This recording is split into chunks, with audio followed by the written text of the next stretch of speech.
എൻ്റെ പ്രിയപ്പെട്ടവരെ, ഓൺലൈനിൽ ഈ ധ്യാനം ഈ ആഴ്ചയിൽ കൂടുന്ന എല്ലാവരെയും ഇവിടെ തീർത്ഥാടനത്തിൽ ഉടമ്പടി ധ്യാനത്തിനായി എത്തിയിരിക്കുന്നവരെയും പരിശുദ്ധമ്മയുടെ മാധ്യസ്ഥതയിൽ ഈശോയ്ക്ക് സമർപ്പിക്കുന്നു. നമ്മൾ ഓരോ ഉടമ്പടി ധ്യാനങ്ങളിലൂടെയും ഞങ്ങൾ തന്നെ ഒത്തിരിയേറെ ഒരു 5-6 ദിവസം ഒരു ധ്യാനം കഴിഞ്ഞാൽ അടുത്ത ഉടമ്പടി ധ്യാനം വരെ എപ്പോഴും ഇങ്ങനെ നിരന്തരം പ്രാർത്ഥിച്ചും കർത്താവ് നൽകുന്ന വചനത്തിൻ്റെ പിറകെ അന്വേഷിച്ചും അതിൻ്റെ അനുഭവതലങ്ങളെ ഓർത്തും ഒക്കെ നിരന്തരമായ ഒരു ഉടമ്പടി ദൈവസാന്നിധ്യ സ്മരണയിലാണ് ജീവിക്കുന്നത്. നിങ്ങൾ ഉടമ്പടി കാലത്ത് ഒരു ഉടമ്പടി സാന്നിധ്യ സ്മരണയിൽ ജീവിക്കണം.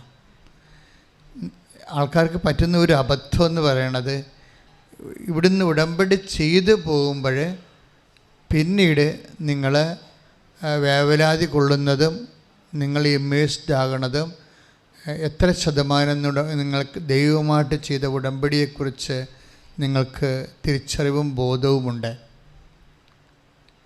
അതാണ് എൻ്റെ വിഷയം. അത് ശരിക്കും കാര്യം ഉടമ്പടിയെ ചിലപ്പോൾ മറ്റ് ജീവിത സാഹചര്യങ്ങളും സന്തോഷമായാലും സങ്കടമായാലും ഉത്കണ്ഠയായാലും മറ്റു വൈകാരിക സാഹചര്യങ്ങൾ ഉടമ്പടിയെ വിഴുങ്ങുന്നൊരവസ്ഥ വരികയും ഞാൻ ഉടമ്പടി എടുത്ത വ്യക്തിയാണ്, ഞാൻ ദൈവവുമായിട്ട് ഉടമ്പടി ജീവിക്കുകയാണ് എന്നുള്ളൊരു ബോധമാണത്. ആ ബോധം ശരിക്കും ആദ്യ 90 ദിവസം മുഴുവനും ആ ബോധത്തിലാണ് നമ്മൾ ജീവിക്കുന്നത്. പക്ഷെ ആ ഒരു ബോധം നിങ്ങൾക്കുണ്ടായില്ലെങ്കിൽ പിന്നെ നിങ്ങളെക്കുറിച്ച് ദൈവത്തിന് ബോധം ഉണ്ടാകണമെന്ന് പറയുന്നതിനകത്ത് ഒരർത്ഥവുമില്ല. നിങ്ങൾ ഉടമ്പടി എടുത്തവരാണ്. ഞാനും ഉടമ്പടി, നമുക്കറിയാം മറ്റ് പ്രെയർ ചെയ്യുന്ന പോലെ ഡംപ് ആൻഡ് ഗോ അല്ല ഇവിടെ. ഡംപ് വെച്ചാൽ നമ്മളൊരു സ്ഥലത്ത് പോയി തിരികെത്തിക്കുന്നു, ഗുഡ് ബൈ പറഞ്ഞ് പിരിയുന്നു, പിന്നെ അത് നമ്മൾ മറന്നു കളയുന്നു അല്ലേ. നമ്മളൊരു സ്ഥലത്ത് പോയി നൊവേന കൂടുന്നു, ആ സമയത്ത് കുറേ പാട്ടൊക്കെ പാടുന്നു, നമ്മൾ അടുത്ത വണ്ടി കയറി പോകുന്നു.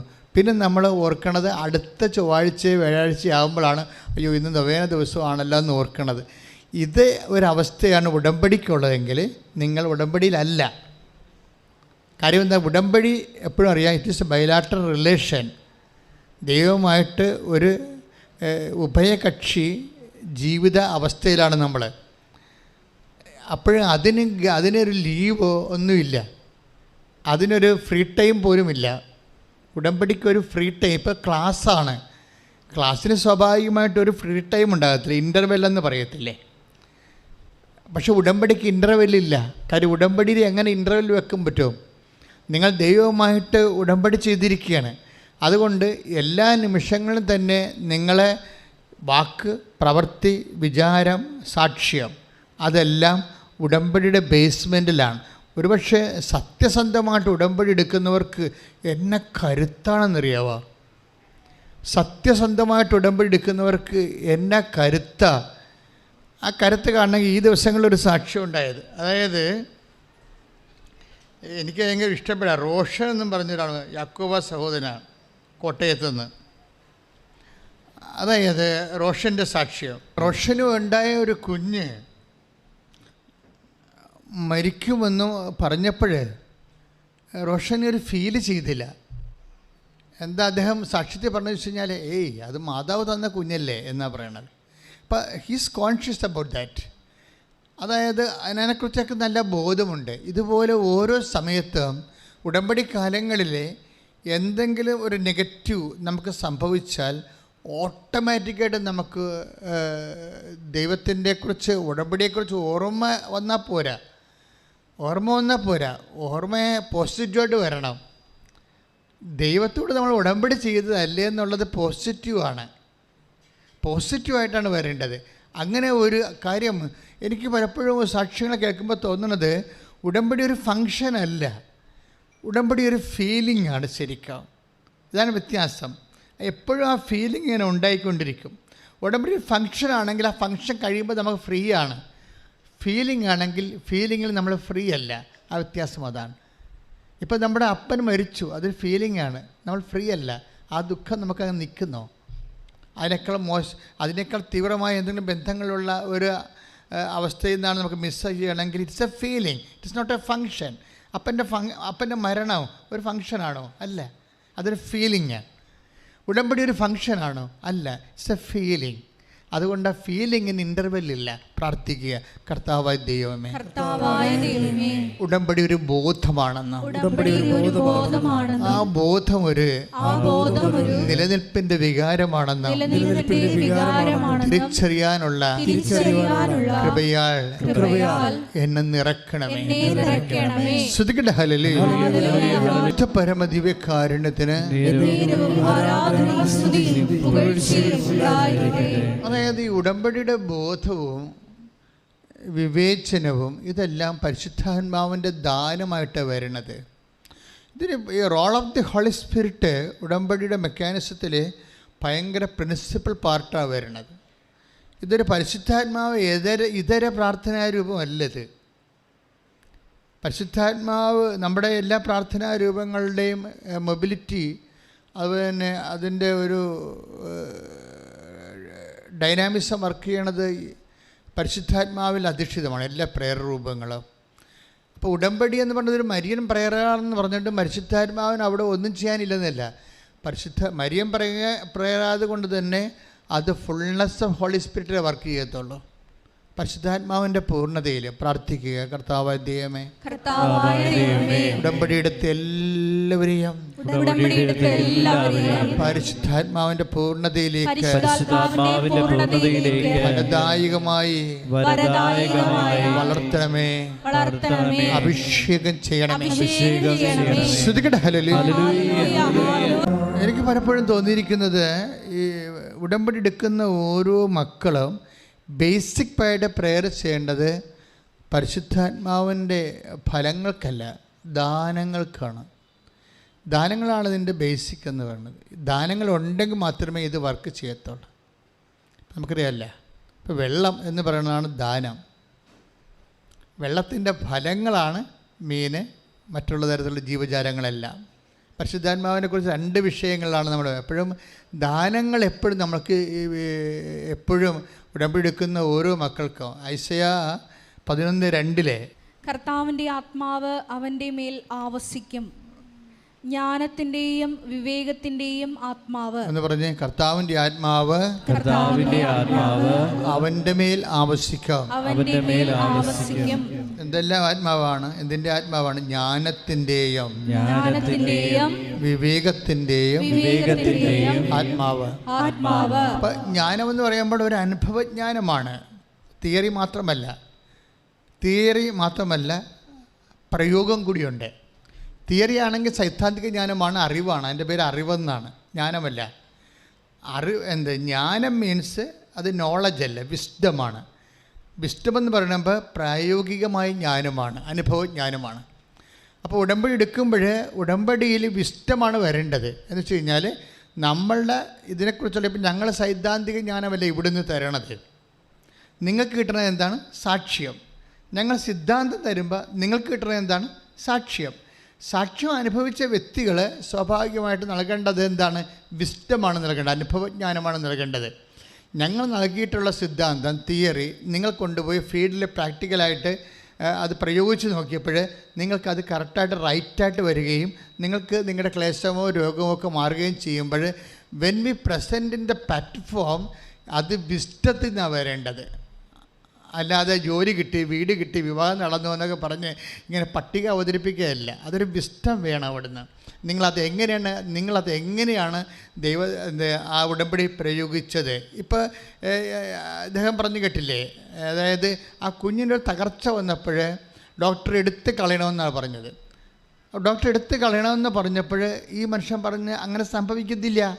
എന്താ കാരണം? ഞങ്ങളത് ഉടമ്പടി ചെയ്തതാണ്, മാതാവ് തന്ന കുഞ്ഞാണ്. അതാണ് ബോധമെന്ന് പറയണത്. ആ ഒരൊറ്റ വിഷയത്തിൽ തന്നെയാണ് ആ കുഞ്ഞ് സർവൈവ് ചെയ്യണത്.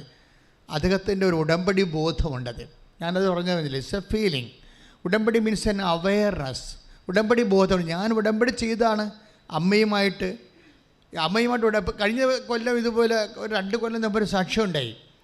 സാക്ഷ്യത്തിൻ്റെ ഒരു പയ്യൻസ് ഭയങ്കര വെള്ളമടിയായിരുന്നു.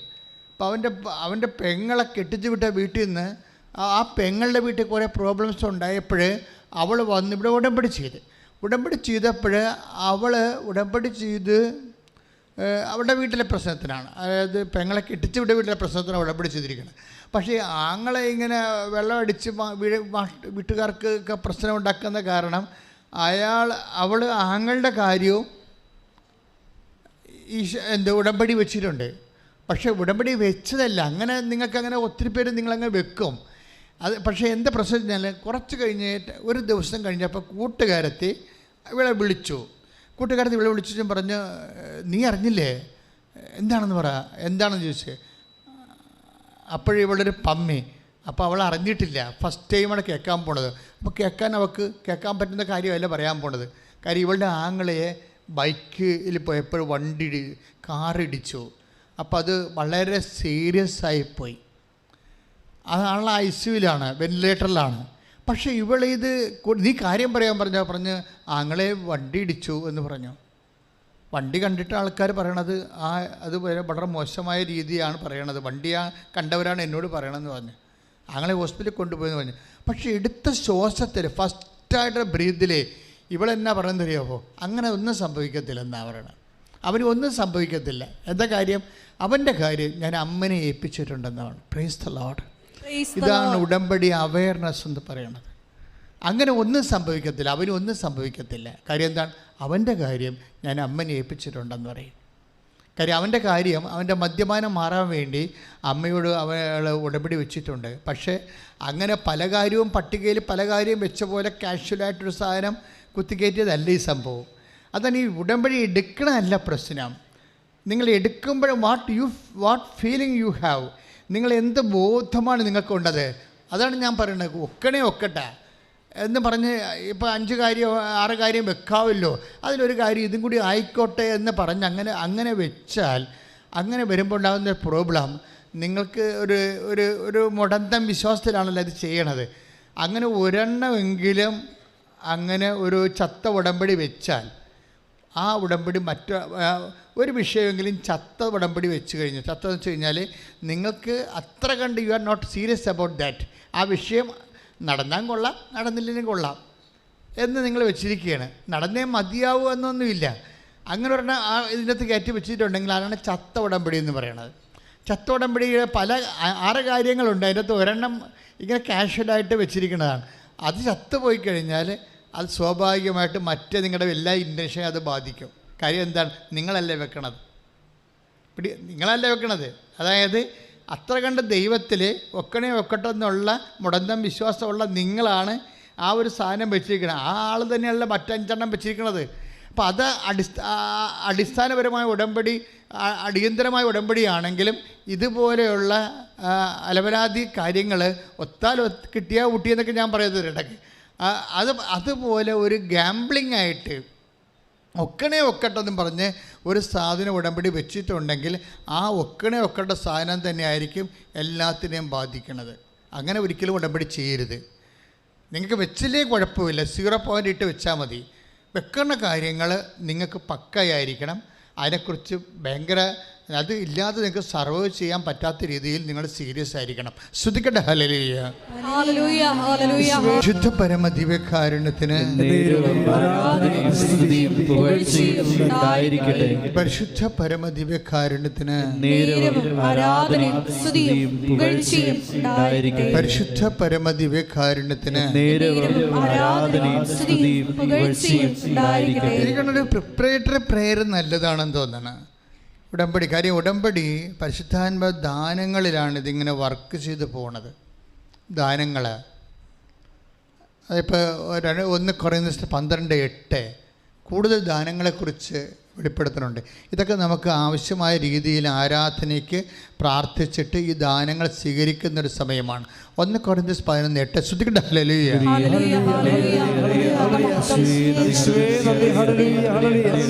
1 കൊരിന്ത്യർ 12:8 ഒരേ ആത്മാവ് തന്നെ ഒരാൾക്ക് വിവേകത്തിന്റെ വചനവും എന്ന് പറഞ്ഞ ഒരേ ആത്മാവ് തന്നെ ഒരാൾക്ക് വിവേചനത്തിന്റെ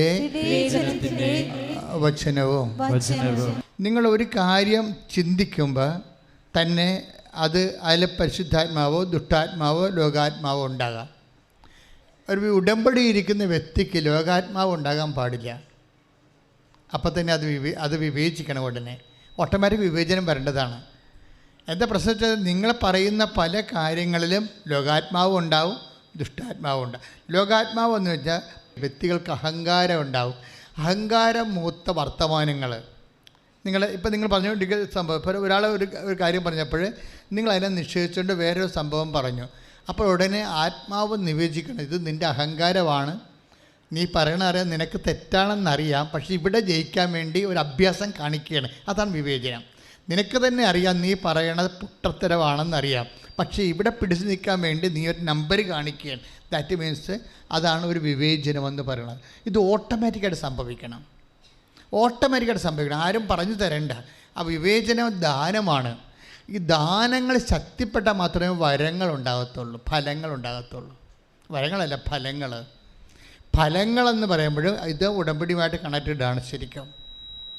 ഒന്ന് പ്രാർത്ഥിക്കുക. കർത്താവായ ദൈവമേ, പരിശുദ്ധ ഉടമ്പടി സത്യമായി ചെയ്യാൻ, സത്യസന്ധമായി നിറവേറ്റാൻ അതിൻ്റെ പ്രാഥമികമായ അടിത്തറയായ പരിശുദ്ധാത്മദാനങ്ങളാൽ,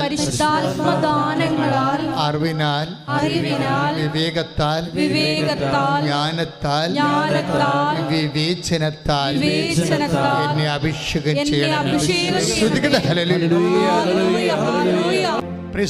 ഞാൻ അച്ഛൻ ആദ്യം പറഞ്ഞത് എന്താണ്? ഉടമ്പടി ഒരു അവെയർനെസ്സാണ്. ഒരു പക്ഷേ ഷാർപ്പ് ആൻഡ് സീരിയസ് അവെയർനെസ്സാണ്. സാധാരണ ഒരു ലോ ലെവലിലുള്ള ഓർഡിനറി അവെയർനെസ് അല്ല, ഷാർപ്പാണ്. കാര്യം ദൈവവുമായിട്ട് അതൊരു കക്ഷി ദൈവമാണ്. മനസ്സിലായില്ലേ? അതെന്താ പ്രശ്നം വെച്ചപ്പോൾ നിങ്ങളുടെ വീട്ടിൽ ഒരാൾ വരുന്നു വിചാരിച്ചോ. നിങ്ങളുടെ വീട്ടിൽ ഒരാൾ വരുന്നു, അയൽവാസി വരുന്നു. നമുക്കറിയാം അയൽവാസിയെക്കുറിച്ചുള്ള അവയർനെസ്സിനെ കൊണ്ട്. അപ്പോൾ അതപ്പോൾ നിങ്ങൾ അടുക്കളയിൽ നിൽക്കുന്ന പട്ടത്തിൽ നിൽക്കും. അവൾ എങ്ങനെ കറങ്ങി തിരിഞ്ഞ് അടുക്കളയിൽ വന്നോളൂ എന്ന് വിചാരിക്കും. അല്ലേ കറക്റ്റേ? ഏറ്റവും അടുപ്പമുള്ള കൂട്ടുകാരത്തിയാണെങ്കിൽ അങ്ങനെ ഒരു നമ്മൾ അവിടെ. പക്ഷെ ആളെ കൂടി അതൊരു മിനിസ്റ്റർ ആകണമെന്നുണ്ടെങ്കിൽ നിങ്ങൾക്ക് എക്സൈറ്റ്മെൻറ്റായി. പിന്നെ നിങ്ങൾ വീടും കോലവും നമ്മുടെ ഡ്രസ്സുമൊക്കെ നിങ്ങൾ ശ്രദ്ധിച്ച് പിന്നെ ആകപ്പാട് പ്രശ്നമായി. ഒന്നെങ്കിൽ പറ്റാത്തതാണെങ്കിൽ നിങ്ങൾ ഒളിച്ചോടിക്കളയും, നാട് വിട്ടു പോകുന്നത് ഇല്ല. അതായത് നിങ്ങൾക്ക് സ്വീകരിക്കാൻ പറ്റാത്ത നിങ്ങളുടെ ഇടം പോണ ഒരു അവസ്ഥയിലേക്കാണെന്നുകൊണ്ട് നിങ്ങൾ ആകപ്പാട് ചളിപ്പാവും, ചമ്മലാവും ശരിക്കും. ഇതിപ്പോൾ ആരാണ് ഉടമ്പടിയോട് വരുമ്പോൾ? ദൈവമാണ് അതർ സൈഡ് വരണത്. അതതിൻ്റെ വിഷയം. ഷാർപ്പായിരിക്കണം എന്ന് പറഞ്ഞതിൻ്റെ കാര്യം അതാണ്. നമ്മൾ ഉടമ്പടി ചെയ്തിരിക്കുന്ന ആരുമായിട്ടാണ്? ഇതിൻ്റെ അകത്ത് ദൈവത്തിൻ്റെ ഒരു എളിമയെന്ന് പറയണത് അതാണല്ലോ ഇത് മുഴുവൻ വർക്കൗട്ട് ചെയ്യണത്. ദൈവം ഇത്രയും താഴ്ന്ന് നമ്മളുടെ ജീവിതാവസ്ഥകളിലേക്ക് വരാൻ ദൈവം ഒരു ഇടമുണ്ടാക്കിയത് കൊണ്ടാണ് നമ്മൾ രക്ഷപ്പെട്ടത്. അതുകൊണ്ടാണ് അത് ബൈബിളിൽ ആദ്യം മുതൽ പറയുന്ന സംഭവമാണ്. അവൻ പ്രകൃത്യാ ദൈവമായിരിക്കവേ ദൈവത്തോടുള്ള സമാനത മുറുകെ പിടിക്കേണ്ട കാര്യമായി പരിഗണിക്കാതെ ദാസനായി. അതുകൊണ്ട് സമാന്തരമായിട്ട് ദൈവമായിട്ടാണ് ഉടമ്പടി ചെയ്തിരിക്കുന്നത് കൊണ്ട് തന്നെ നമ്മളും ദാസൻ്റെ ലെവലിലേക്ക് റീസെറ്റ് ചെയ്യണം. ശരിക്കും എളിമ, വിനയം, വിശ്വസ്തത, കാര്യം ഇതെല്ലാം കുറേ ഗുണങ്ങളുണ്ട് പരിശുദ്ധാത്മാവിൻ്റെ. നിലവാരമുള്ള സാക്ഷ്യങ്ങളാണ് ഉടമ്പടി എന്ന് വരേണ്ടത്. അല്ല നിങ്ങൾ പറയുന്ന ലിറ്റിൽ സാക്ഷ്യം, ചെറിയ സാക്ഷ്യങ്ങളാണ്. ഇന്നലെ ഒരു ചേച്ചി ഇവിടെ വന്ന് സാക്ഷ്യം പറഞ്ഞു. അപ്പോൾ സാക്ഷ്യം എന്ന് പറയുമ്പോൾ ആ സാക്ഷ്യം തിരഞ്ഞെടുത്തിൽ വന്ന മിസ്റ്റേക്കാണ്. സാക്ഷ്യം അത് ഉടമ്പടി സാക്ഷ്യം അല്ല. അത് ചുമ്മാ പൈപ്പിൻ്റെ ചവിട്ടിൽ നിന്ന് അങ്ങോട്ടും ഇങ്ങോട്ടും ചേച്ചിമാർക്ക് പറയാൻ പറ്റിയ എന്തൊരു സംഭവമാണ്. അത് ഭയങ്കര നാണം കിട്ടുപോയി അത് കേട്ടപ്പോൾ. എന്ന് കഴിഞ്ഞാൽ എന്താ സംഭവിച്ചത്? അവർ പറഞ്ഞ സാക്ഷ്യത്തിലേ ഉള്ളൂ അവർക്ക് ജോലിയില്ലായിരുന്നു. അത് ചെറിയ ജോലിയാണ്. അപ്പോൾ ഭർത്താവിൻ്റെ ജോലി സ്ഥലത്ത് ആ കെട്ടിടത്തിൽ തന്നെ അവർക്ക് ജോലി കിട്ടി.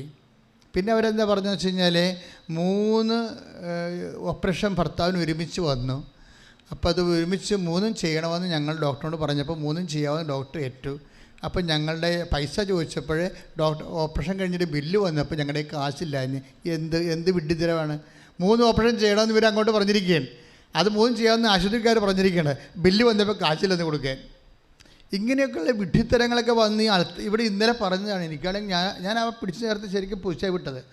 അച്ഛാ, അതെന്താ പ്രശ്നം? നിങ്ങൾക്ക് ഉടമ്പടിയെക്കുറിച്ച് വ്യക്തതയില്ലെങ്കിൽ ഇതുപോലെയുള്ള കിണറ്റിൻ ചവിട്ടി പറയാൻ പറ്റിയ പെൺവർത്തമാനങ്ങളായി സാക്ഷ്യം അധപ്പതിക്കും.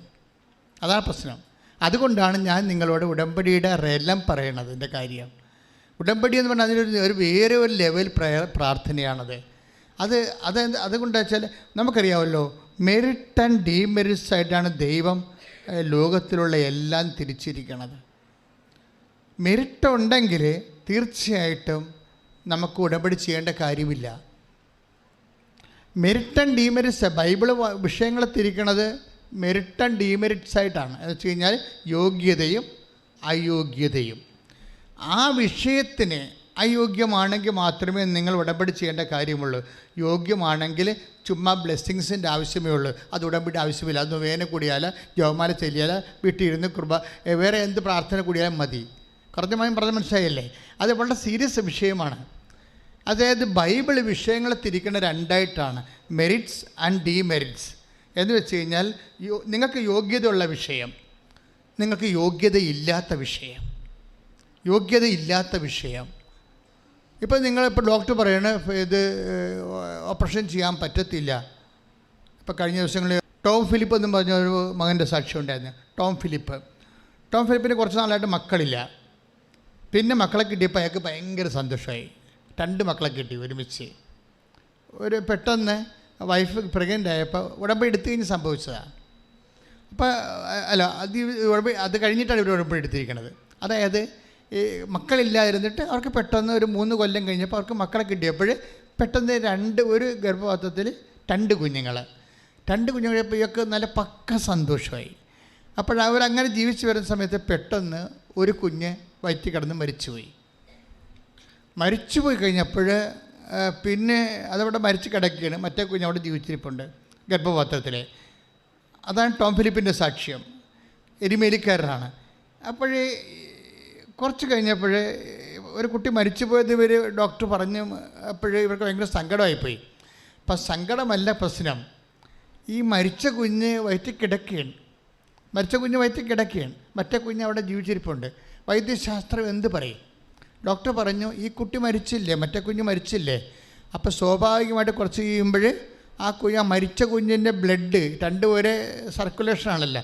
ആ ബ്ലഡ് മോശം ബ്ലഡല്ലേ, അത് ചത്ത കൊച്ചിൻ്റെ ബ്ലഡ് ഈ കുട്ടിയിലേക്ക് പ്രവേശിക്കാൻ സാധ്യതയുണ്ട്. അപ്പം അങ്ങനെ വരുമ്പോൾ ഈ കുട്ടി ചിലപ്പോൾ ബ്രെയിനായിട്ട് ഓർമ്മ ഈ തലവിലെ പിള്ളേർ, അതുപോലെ തന്നെ ഓർമ്മയില്ലാത്ത കുട്ടികൾ, സംസാരിക്കാൻ ശേഷിയില്ലാത്തത്, ആന്തരിക അവയവങ്ങൾ ഡാമേജ് ആയ കുട്ടിയായിട്ടായിരിക്കും അടുത്ത 2ാമത്തെ കുഞ്ഞും. ഇപ്പം ഒന്നെങ്കിൽ മരിക്കും, പുറത്ത് വരികയാണെങ്കിൽ അതിന് അംഗവൈകല്യങ്ങളും പല പ്രശ്നങ്ങളും ഉണ്ടാകുമെന്ന് പറയും. അപ്പോഴേ ഈ ടോം ഫിലിപ്പ് എന്നാ ചെയ്തിരിക്കണത്, അദ്ദേഹം അപ്പോഴാണ് വന്ന് ഉടമ്പടി ചെയ്യണത്. കാര്യം ഒരു കുഞ്ഞ് മരിച്ചുപോയി, ഭാര്യയുടെ വയറ്റിൽ കിടപ്പുണ്ട്. അപ്പോൾ അടുത്ത കുഞ്ഞ് ഓപ്പറേറ്റ് ചെയ്ത് മാറ്റണമെന്നാണ് ഡോക്ടർ പറയണത്. പറയണത്. അപ്പം അങ്ങനെ മാറ്റുമ്പോൾ പിന്നീട് ഗർഭം ധരിക്കണമൊക്കെ കുറച്ച് കോംപ്ലിക്കേറ്റഡ് വിഷയമാണ്. അപ്പോൾ ഇവിടെ ഈ മനുഷ്യനെ ഉടമ്പടി ചെയ്ത് കഴിഞ്ഞപ്പോൾ അദ്ദേഹം എന്നെ വന്ന് ഈ എമർജൻസി കേസ് ഞാൻ കാണുമല്ലോ, അതെന്താ കാരണം ഇതാണ്, ഇതുപോലുള്ള കേസ് പറഞ്ഞുകൊണ്ടാണ്. അപ്പോൾ എന്നോട് പറഞ്ഞു എന്നാ ചെയ്യണമെന്ന് വെച്ചാൽ ഡോക്ടർ പറഞ്ഞത് അതിനെക്കൂടി എടുത്ത് കളയണമെന്നാണ് പറഞ്ഞത്. അല്ലെങ്കിൽ ആ ചത്ത കൊച്ചിൻ്റെ ബ്ലഡ് ഇങ്ങോട്ട് കയറാൻ സാധ്യതയുണ്ട്. അങ്ങനെയെങ്കിൽ ഇത് ഈ കുട്ടി കൊളാപ്സായി പോകും, വൈഫിനും കുഴപ്പമുണ്ടാകും എന്നൊക്കെയാണ് പറയണത്. അപ്പം ഞാനത് ഉടനെ ഉടമ്പടി എടുത്ത് കഴിച്ചിട്ടല്ലേ കാണുന്നത്. അപ്പം ഞാൻ ഉടനെ ഞാൻ കൂളായിട്ട് പറഞ്ഞു, ഉടമ്പടി തൈലം വയറ്റി പുരട്ടി കൊടുക്കാൻ പറഞ്ഞു. അത്രയേ ഉള്ളൂ, വേറെ ഒരു സൊല്യൂഷനും ഇല്ല. ഉടമ്പടി തൈലം ഭാര്യയുടെ അടിവയറ്റിൽ പുരട്ടി കൊടുക്കാൻ പറഞ്ഞു. കുറിച്ചിട്ട് വിശ്വാസപ്രമാണം ചൊല്ലി വിശ്വാസപ്രമാണം പുരട്ടി കൊടുക്കാൻ പറഞ്ഞു. That's okay. അല്ലെങ്കിൽ ഞാൻ എടുത്ത് കളയണമെന്ന് ഞാൻ പറഞ്ഞില്ല. അല്ലെങ്കിൽ എനിക്ക് വേണേൽ പറയാം, ഡോക്ടർ പറയണ പോലെ ചെയ്യാൻ പറയാം. അപ്പോൾ കർത്താവ് എന്നെ പിടിക്കും. പിന്നെ നിന്നെ എന്തിനാണ് ഇവിടെ വെച്ചിരിക്കണമെന്ന് ചോദിക്കും. അതിലെ പ്രശ്നം. നിനക്ക് വിശ്വാസമില്ലാത്ത ഉടമ്പടി തൈലം നീ എന്തിനാണ് ജനങ്ങൾക്ക് കൊടുക്കണമെന്ന് ചോദിക്കും. അതാണ് പ്രശ്നം. അപ്പോൾ ഞാൻ അല്പം സംശയമില്ല പറഞ്ഞു, ഒരു കുഴപ്പമില്ല, ആ കുട്ടി മരിക്കത്തില്ല. കുട്ടിയെ കർത്താവിൻ്റെ ഉടമ്പസ്ഥയിൽ ഏൽപ്പിക്കണം. നീ ഉടമ്പടി തൈലം എടുത്തിട്ട് വിശ്വാസ പ്രമാണം ചൊല്ലിയിട്ട് നീ വൈഫിൻ്റെ അടിവയറ്റ് തേച്ച് കൊടുക്കാൻ പറയും. അതോടുകൂടി ആ കുട്ടി രക്ഷപ്പെട്ട്. ആ കുട്ടിയെ കൊണ്ടാണ് അയാൾ സാക്ഷ്യം പറയാൻ വന്നിരിക്കണത്. പക്ഷേ എന്താ പ്രശ്നം വെച്ച് കഴിഞ്ഞാൽ ഒരു ഇഷ്യൂ ഉണ്ടാകുമ്പോൾ നമ്മൾ എന്ത് നിലപാടെടുക്കുന്നു എന്നുള്ളതാണ് നമ്മുടെ ഉടമ്പടി ലെവലെന്ന് പറയുന്നത്. ഉടമ്പടി എന്ന് പറയുന്നത് അതിൽ നേർച്ച വസ്തുക്കൾ പ്രവർത്തിക്കണം മാത്രമല്ല, അത് ഇപ്പം നിങ്ങൾ ഒരു ജനറേറ്റർ, ഇപ്പം നമ്മൾ ഈ കറക്റ്റ് സ്റ്റാർട്ടാക്കണ ഒരു ജനറേറ്റർ ഇല്ലേ, ആ ജനറേറ്റർ കൊണ്ടുവന്ന് വെച്ചിരിക്കുകയാണ്. അപ്പോൾ ജനറേറ്ററിന് നമുക്ക് വേണമെങ്കിൽ ഒരു 30,000 വാട്ട് വർക്ക് ചെയ്യുന്ന ആണെന്ന് വിചാരിച്ചോ. അത് നല്ല ജനറേറ്ററൊക്കെയാണ്. പക്ഷേ കറക്റ്റ് സ്റ്റാർട്ട് ചെയ്യാനുള്ള അത് ആളിനില്ലെങ്കിൽ എന്ത് പറ്റും? ഇത് വർക്കൗട്ട് ചെയ്യത്തില്ല. ഇത് നല്ല വാട്ടുള്ള ജനറേറ്ററാണ്, ഇതിന് 10 ലക്ഷം രൂപയാണെന്നൊക്കെ പറഞ്ഞിട്ട് കാര്യമില്ല. ഇത് കറക്റ്റ് സ്റ്റാർട്ട് ചെയ്യണത് ആരാണ്? അവന് ആരോഗ്യം വേണം ഇല്ലേ? ഉടമ്പടി എടുക്കാൻ അതിൻ്റേതായിട്ടുള്ള ഒരു ആരോഗ്യം ഉണ്ടാകണം, ആത്മീയ ആരോഗ്യം. അത് പ്രശ്നമാണ്. ഉടമ്പടി എടുക്കുമ്പോൾ അതിനൊരു നിലപാടുണ്ട്. ഇപ്പം ഞാനെന്താ പറഞ്ഞത്, ഒരു കുഴപ്പമില്ല, ഡോക്ടർ പറഞ്ഞ് എടുത്ത് കളയണം, അല്ലെങ്കിൽ മോശം ബ്ലഡ് കയറിയിട്ട് കുട്ടിയുടെ ആന്തരിക അവയവങ്ങൾ ദ്രവിച്ചു പോകും, അത് കുട്ടിക്ക് ഓർമ്മ ഉണ്ടാകത്തില്ല, പിന്നെ കുറച്ച് കഴിയുമ്പോൾ കൊച്ചു ചിലപ്പോൾ ചത്തുപോയെന്ന് വരുമെന്ന്. അപ്പോൾ ഞാൻ പറയും, നീ ഉടമ്പടി തൈലം കൊണ്ടുപോയി വിശ്വാസ പ്രമാണം ചൊല്ലി ഭാര്യയുടെ അടിവയറ്റി പെട്ടി കൊടുക്കാൻ പറയും. പക്ഷേ ഈ ടോം ഫിലിപ്പിനെ സംബന്ധിച്ചിടത്തോളം ആരോഗ്യമുണ്ട്. ഞാൻ പറയുമ്പോൾ പിന്നെ സെക്കൻഡ് ഒപ്പീനിയൻ അയാൾ പോണില്ല. ഞാൻ പറഞ്ഞു, അച്ഛനിങ്ങനെ പറഞ്ഞു, എന്നാലും എൻ്റെ അമ്മയുടെ അനിയത്തിൻ്റെ മകൻ ഡോക്ടറാണ്, MD ആണ്, അമേരിക്ക പഠിച്ചതാണ്, അവനും കൂടെ ചോദിച്ചേക്കാമെന്ന് പറഞ്ഞു കഴിഞ്ഞാൽ ഈ ഉടമ്പടി തൈലത്തിൻ്റെ വിഷയം തീർന്ന് അവിടെ വെച്ച് തീരും. എന്താ കാര്യം? സെക്കൻഡ് ഒപ്പീനിയൻ എടുക്കുന്നതുകൊണ്ടാണ്. സെക്കൻഡ് ഒപ്പീനിയൻ എടുക്കരുതെന്നല്ല, അത് വിവേചിക്കാൻ പരിശുദ്ധാത്മാവ് പറയണം. പരിശുദ്ധാത്മാവ് വിവേചിക്കാൻ ഒരു സെക്കൻഡ് ഒപ്പീനിയൻ തേർഡ് ഒപ്പീനിയൻ എടുത്തുകൊള്ളാൻ പരിശുദ്ധാത്മാവ് വിവേചിച്ച് വിവേകം നൽകിയാൽ തീർച്ചയായിട്ടും നമുക്കത് ചെയ്യാൻ പറ്റും.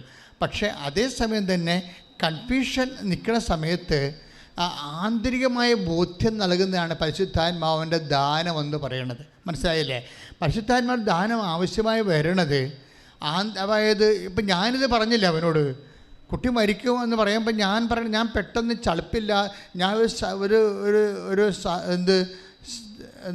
ഒരു സംശയമില്ലാതെ പെട്ടെന്ന് ഞാൻ പറഞ്ഞില്ല, അത് ചെയ്താൽ മതിയെന്ന് പറഞ്ഞാൽ അത് വിശ്വാസത്തിൻ്റെ ഒരു വിഷയമാണ്.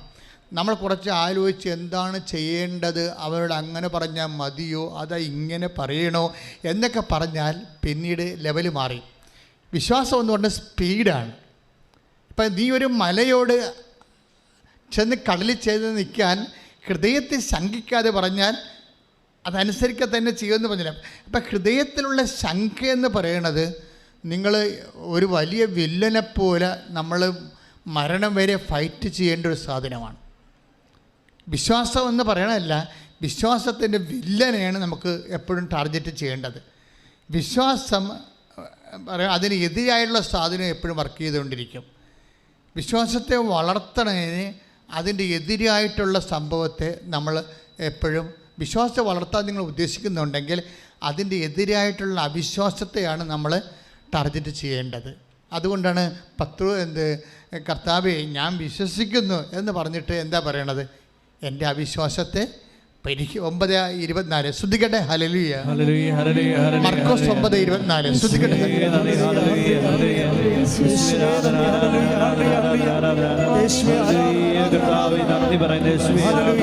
9:24 ഉടനെ കുട്ടിയുടെ പിതാവ് വിളിച്ചു പറഞ്ഞു, ഞാൻ വിശ്വസിക്കുന്നു, എൻ്റെ അവിശ്വാസം പരിഹരിച്ച് എന്നെ സഹായിക്കണമേ. ഇവിടെ പറഞ്ഞ ഒരു കുട്ടിയുടെ അപ്പൻ കുട്ടി അസുഖമായി കിടക്കുമ്പോൾ ഈശോയുടെ അടുത്ത് വരണതാണ്. അവന് പിശാചബാധ എന്താ പ്രശ്നമാണ്. അപ്പോൾ ഈശോ പറയുമ്പോൾ നീ ഇത് വിശ്വസിക്കുമോ, എനിക്കത് ചെയ്യാൻ കഴിയുമെന്ന് നീ വിശ്വസിക്കുന്നുവോ? അവൻ പറഞ്ഞു ഓക്കെ, ഞാൻ വിശ്വസിക്കുന്നു എന്ന് പറയുമ്പോൾ അവന് തോന്നും ഞാൻ പൂർണ്ണമായിട്ട് വിശ്വസിക്കുന്നുണ്ടോ എന്ന് അവനൊക്കെ സംശയം.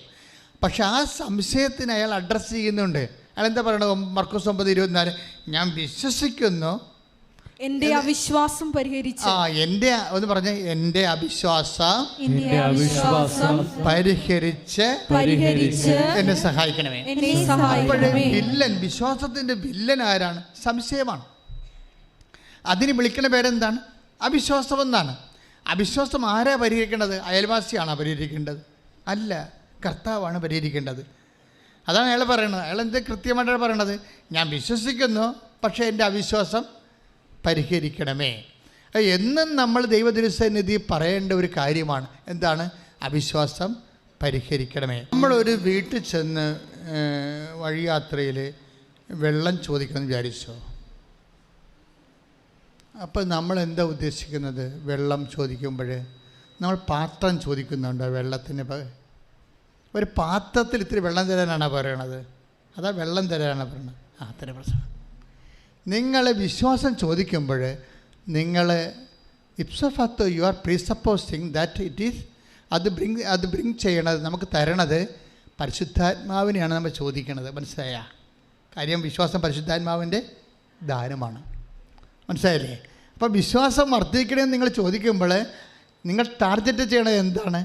പരിശുദ്ധാത്മാവിൻ്റെ ദാനമാണ്. പരിശുദ്ധാത്മാവിനോട് ചോദിക്കണത് അതുകൊണ്ട് ഐസയ 1 വായിച്ചോളൂ.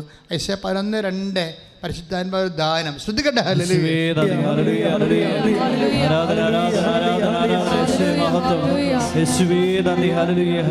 യേശയ്യ 11:2 ജ്ഞാനത്തിൻ്റെയും വിവേകത്തിൻ്റെയും ആത്മാവ്, ഉപദേശത്തിൻ്റെയും ശക്തിയുടെയും ആത്മാവ്, അറിവിൻ്റെയും ദൈവഭക്തിയുടെയും ആത്മാവ്. 1 Corinthians 12:8 ശ്രദ്ധിക്കട്ടെ. ഹല്ലേലൂയ.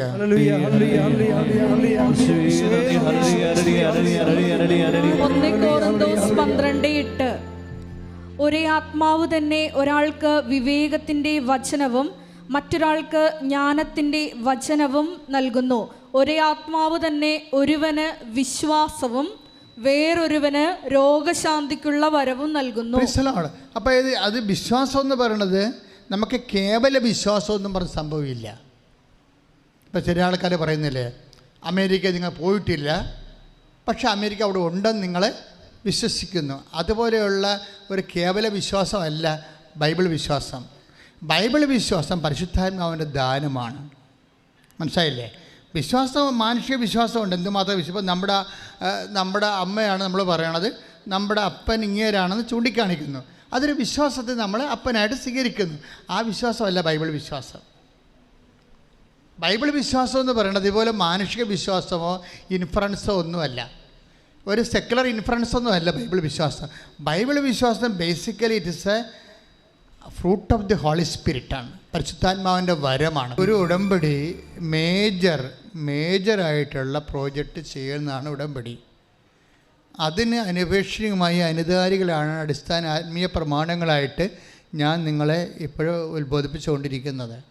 ഇതിൻ്റെ ഭാഗമായിട്ട് വരുന്നൊരു വിഷയം, അതായത് നമ്മൾ അറിയാം, ഇപ്പം ഞാൻ എന്താ ഈ ടോം ഫിലിപ്പിനോട് എന്നാ പറഞ്ഞത്? കുഞ്ഞ് മരിക്കത്തില്ല, നീ ഭാര്യയുടെ അടിവയറ്റിൽ കൊണ്ടുപോയിട്ട് ഇത് വിശ്വാസപ്രമാണം ചൊല്ലിയിട്ട് ഉടമ്പടി തൈലം കുരിശ് വരച്ച് കുഞ്ഞിനെ ഈശോയ്ക്ക് ഉടമപ്പെടുത്താൻ പറഞ്ഞിരിക്കുകയാണ്. കുരിശ് വരക്കണ എന്തിനാ? അതൊരു മുദ്രയാണ്. കുരിശിച്ച ഒരു സൈനാണ്, സീൽ. ഓഫീസിൽ നിന്നൊക്കെ ലെറ്റർ പാഡ് അടിക്കുമ്പോൾ അവർ സീലടിച്ചിരിക്കുകയില്ലേ, അതിനാണ് നമ്മൾ കുരിശ് വരയ്ക്കണം. നമ്മൾ രാവിലെ എഴുന്നേറ്റിട്ട് എന്താ ചെയ്യണത്?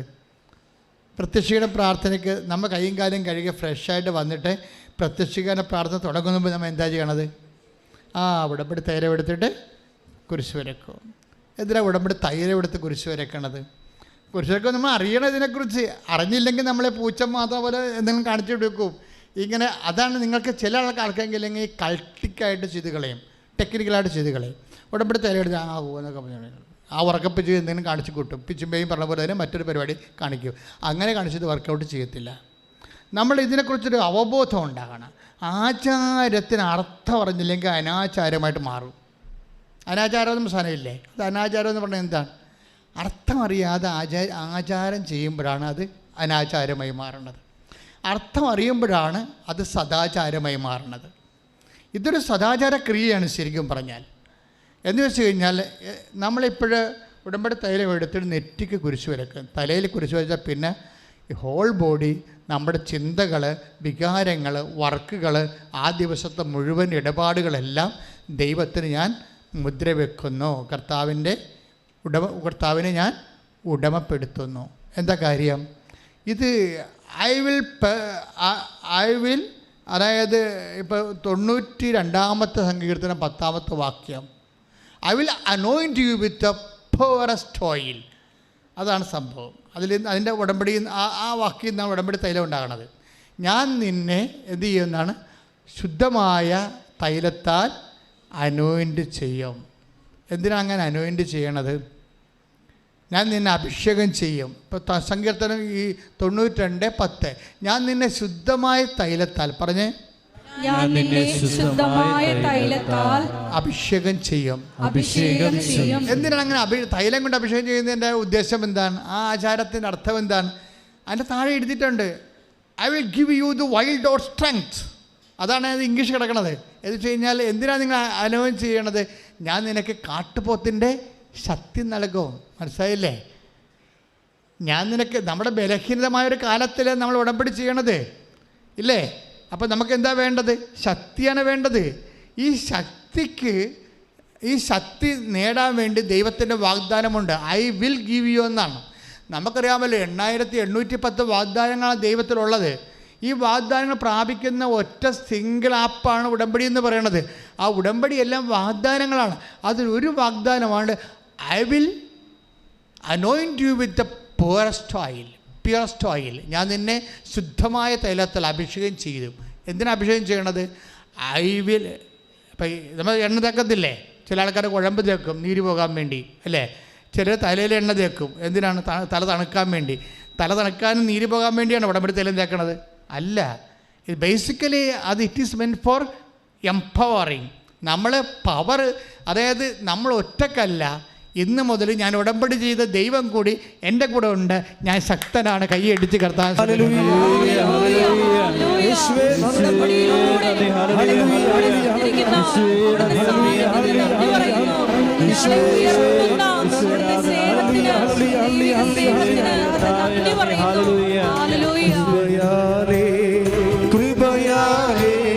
കൃപയാലനുദിനവും കൃപയാലേ കൃപയാലനുദിനവും ബലഹീനതയിൽ ബലമേകി ബലവാനായോ നടത്തിയിടുന്നു. ബലഹീനതയിൽ ബലമേകി ബലവാനായോ നടത്തിയിടുന്നു. കൃപയാലേ കൃപയാലനുദിനവും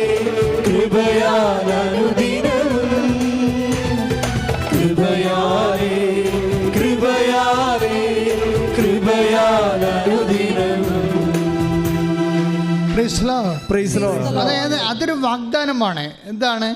നമ്മൾ നിങ്ങൾ ഉടമ്പടി തൈലം ആ വെളുപ്പിനെ എടുത്ത് നെറ്റിയിൽ കുരിശിടുമ്പോൾ നിങ്ങൾ ദൈവത്തിൻ്റെ വാഗ്ദാനം ഓർക്കണം.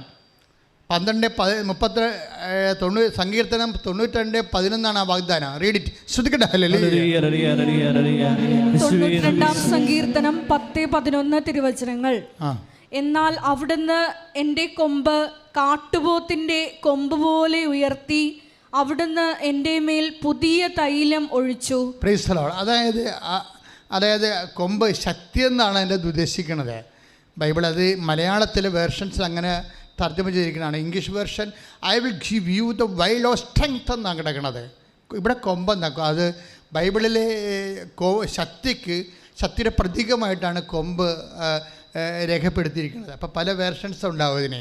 അപ്പോൾ I will give you the wild of strength, ഞാൻ കാട്ടുകാളയുടെ ശക്തി നിനക്ക് നൽകിയെന്ന്. എന്ന് വെച്ച് കഴിഞ്ഞാൽ ദൈവത്തിൻ്റെ ശക്തി വെളുപ്പിനെ നമ്മളുടെ ജീവിതത്തിലേക്ക് വരികയാണ്. എണ്ണ തേക്ക് ഈ തൈലം പൂശി കുരിശ് വരയ്ക്കുമ്പോൾ ഓർക്കണം എന്താണ്? You are empowered. ഇത് എന്താണ്? എങ്ങനെയാണ് എംപവറിങ് ആകണത്? ശക്തി ആകണത് എന്താണ്? ശക്തി നമ്മൾ ഉടമ്പടി എടുത്തപ്പോൾ ദൈവം ചെയ്ത വാഗ്ദാനങ്ങളിൽ ഒന്നാണത്. നിങ്ങൾ ദൈവമായിട്ട് ഉടമ്പടിയിലായിരിക്കുമ്പോൾ ദൈവത്തിൻ്റെ വാഗ്ദാനത്തിൻ്റെ മുഴുവൻ ആരായി മാറും? നിങ്ങൾ അവകാശികളായി മാറും. മനസ്സിലായില്ലേ? ദൈവം നമുക്ക് തന്ന കാര്യങ്ങളുടെ എല്ലാത്തിൻ്റെയും അവകാശികളായി നമ്മൾ മാറുന്നത് ഈ ഉടമ്പടിയിലൂടെയാണ് മാറുന്നത്. ഉടമ്പടി എന്നൊരൊറ്റ സംഭവം മാത്രമേ വാഗ്ദാനങ്ങൾ അവകാശമാക്കാൻ ദൈവം നമുക്ക് നൽകിയിട്ടുള്ളൂ. അപ്പോൾ ഇതൊക്കെ ഓർത്തിട്ട് വേണം ഈ തൈലം ആദ്യമേ തേക്കാൻ. ദൈവത്തിൻ്റെ വാഗ്ദാനമാണ് നിന്നെ ശക്തനാക്കുന്നത്. ശക്തനാക്കുമ്പോൾ എപ്പോഴും ഓർക്കേണ്ടത് എന്താണ്? എങ്ങനെയാണ് നമ്മൾ ശക്തനാകണത്? നമ്മൾ ശക്തനാകണത് എങ്ങനെയാണ്? ഇപ്പം ജോഷുവയോടും ദൈവം എന്താ പറഞ്ഞത്? എങ്ങനെയാണ് ജോഷുവനെ ശക്തമാക്കിയത്? ജോഷുവനെ ശക്തമാക്കിയത് എങ്ങനെയാണ്? ജോഷുവ 1:9 നമ്മൾ വായിക്കണില്ലേ? എന്താ പറഞ്ഞത്? ശക്തനും ധീരനുമായിരിക്കുക. ഇപ്പം ശരിക്കും പറഞ്ഞാൽ ഈ തൈലം തേക്കുമ്പോൾ നമ്മൾ പറയേണ്ട വാക്ക് അതാണ്, ശക്തനും ധീരയുമായിരിക്കുക. അതാണ് പറയേണ്ടത്. ജോഷുവ 1:9. എന്തുകൊണ്ടാണ് നമ്മൾ ശക്തനാകണത്? എണ്ണ തേച്ചാൽ ശക്തനാകത്തില്ല. എണ്ണ ഒരു അടയാളമാണ്. എന്തുകൊണ്ടാണ് നമ്മൾ ശക്തനാകണത്? I will come with you wherever you go. നീ പോകുന്നിടത്തെല്ലാം ഞാൻ നിൻ്റെ കൂടെ വരും. എല്ലാവരും ചെയ്യുന്ന കാര്യമാണ് ഉടമ്പടി തൈലമെടുത്ത് വെളുപ്പിനെ നെറ്റിക്ക് തേക്കുക എന്നുള്ളത്. അതിൻ്റെ കൊണോട്ടേഷൻസ്, ഇംപ്ലിക്കേഷൻസ് ഒക്കെ പോണ പോക്കൊണ്ടില്ലേ? അത് എന്തിനാ ഉദ്ദേശിക്കുന്നത്? അതുകൊണ്ട് ശക്തനും ധീരനുമായിരിക്കുക. കാര്യം എന്താണ്? അത് സങ്കീർത്തനം 92:10-11 വചനം കിടക്കുന്നത്.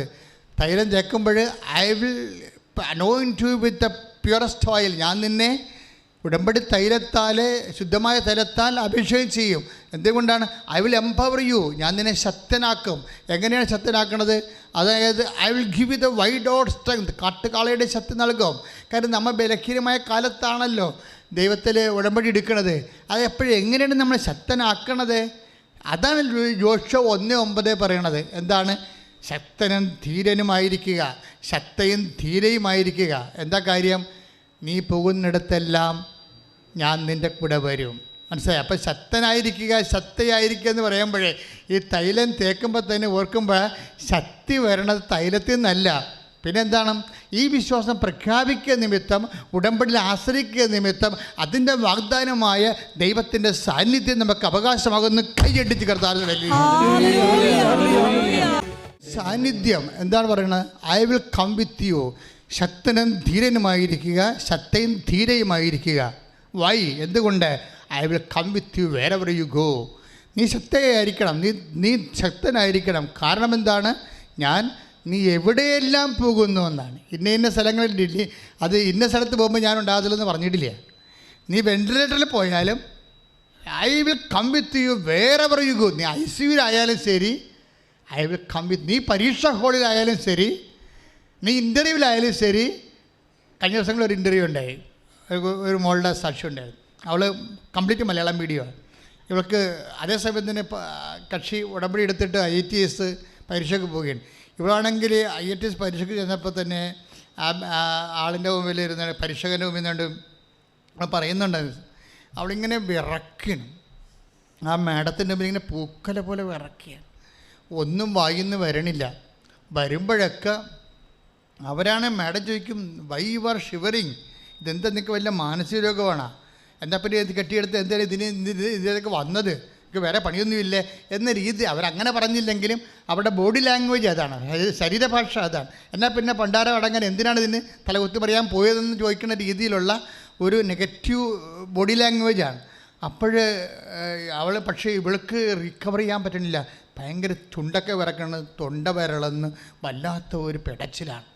അപ്പോൾ മാഡത്തിന് കാര്യം മനസ്സിലായി. മാഡം പറയും തെറ്റണ്ട, യു കണ്ടിന്യൂ എന്ന് പറയും. അങ്ങനെ 2 മിനിറ്റ് ഒരു കണക്കിന് ഇംഗ്ലീഷ് പറഞ്ഞ് സ്പീക്കിംഗ് ആണ്. 2 മിനിറ്റ് 2.5 മണിക്കൂർ ഇംഗ്ലീഷ് പറഞ്ഞു കഴിഞ്ഞപ്പോൾ തന്നെ ആളിൻ്റെ ഗ്യാസ് തീർന്ന്, പഠിച്ചു വെച്ച സംഭവങ്ങളെല്ലാം തീർന്ന്. പിന്നെ എന്ത് പറയാമെന്നറിയാമല്ലോ, പിന്നെ നിന്ന് വിറക്കുകയാണ്.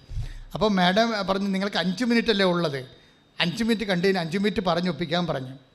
കാരണം അവിടെ രക്ഷപ്പെടുത്താൻ വേണ്ടി പറഞ്ഞതാണ്. കാരണം പറഞ്ഞ് അവസാനിപ്പിക്കണമല്ലേ, ആളെ പറഞ്ഞു.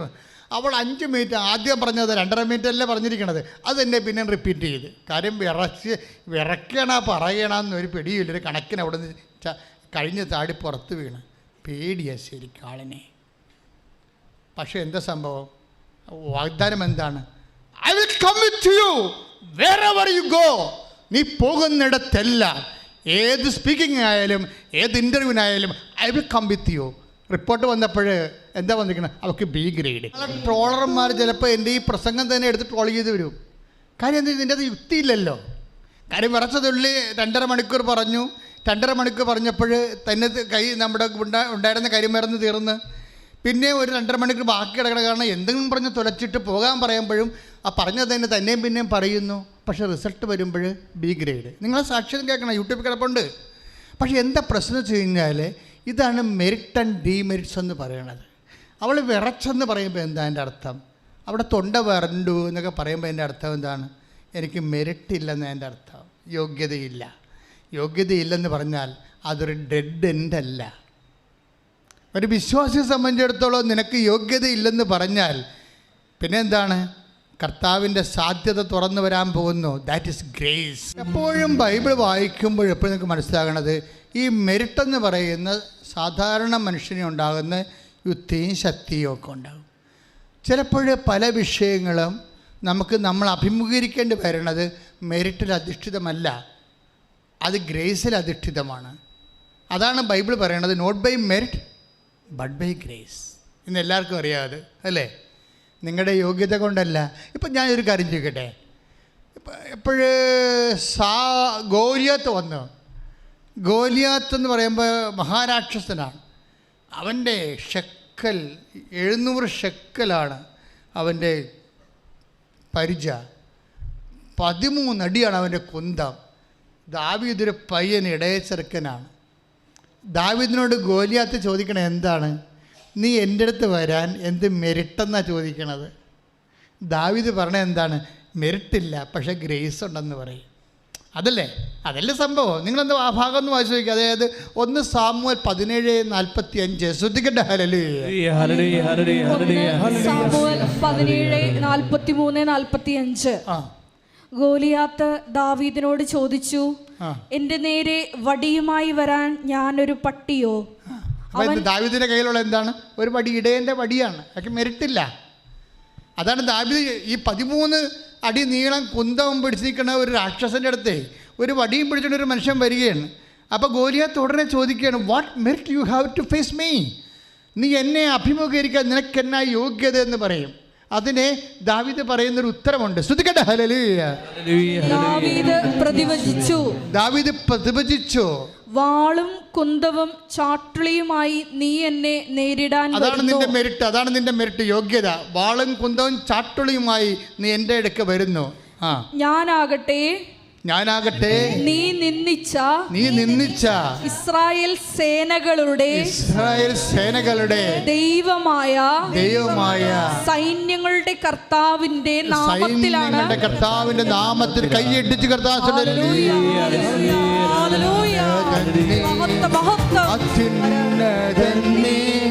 നിന്നെ പോലൊരു ദൈവമില്ല.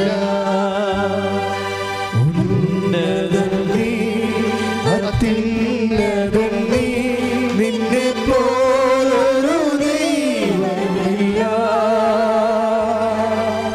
അത്ഭുതമാ അതിശയമാ നീ മാത്രമൻ ദൈവമെന്നും. അത്ഭുതമാ അതിശയമാ നീ മാത്രമൻ ദൈവമെന്നും. നിങ്ങൾ അടിച്ച് നിലംപരശാക്കുന്ന ഏത് പ്രതിയോഗിയുടെ മുമ്പിൽ, അത് പരീക്ഷയാകട്ടെ, കോടതിയാകട്ടെ, സർക്കാർ ഓഫീസ് ആയിക്കോട്ടെ, ആശുപത്രി ആയിക്കോട്ടെ, ഓപ്പറേഷൻ തിയേറ്റർ ആയിക്കോട്ടെ, എവിടെ ചെന്നാലും നീ പറയണം, എന്താണ്? ഞാൻ വന്നിരിക്കുന്നത് ഞാൻ ഉടമ്പടി ചെയ്ത ദൈവത്തിൻ്റെ നാമത്തിലാണ്. ഒന്ന് പറഞ്ഞ ദൈവവേദലെ, ഞാൻ വന്നിരിക്കുന്നത് ഞാൻ ഉടമ്പടി ചെയ്ത എൻ്റെ ദൈവത്തിൻ്റെ നാമത്തിലാണ്. കൈയടിച്ച്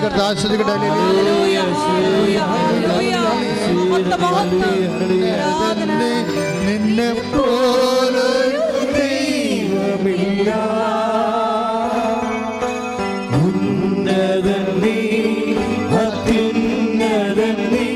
നിന്നെ പോലൊരു ദൈവമില്ല.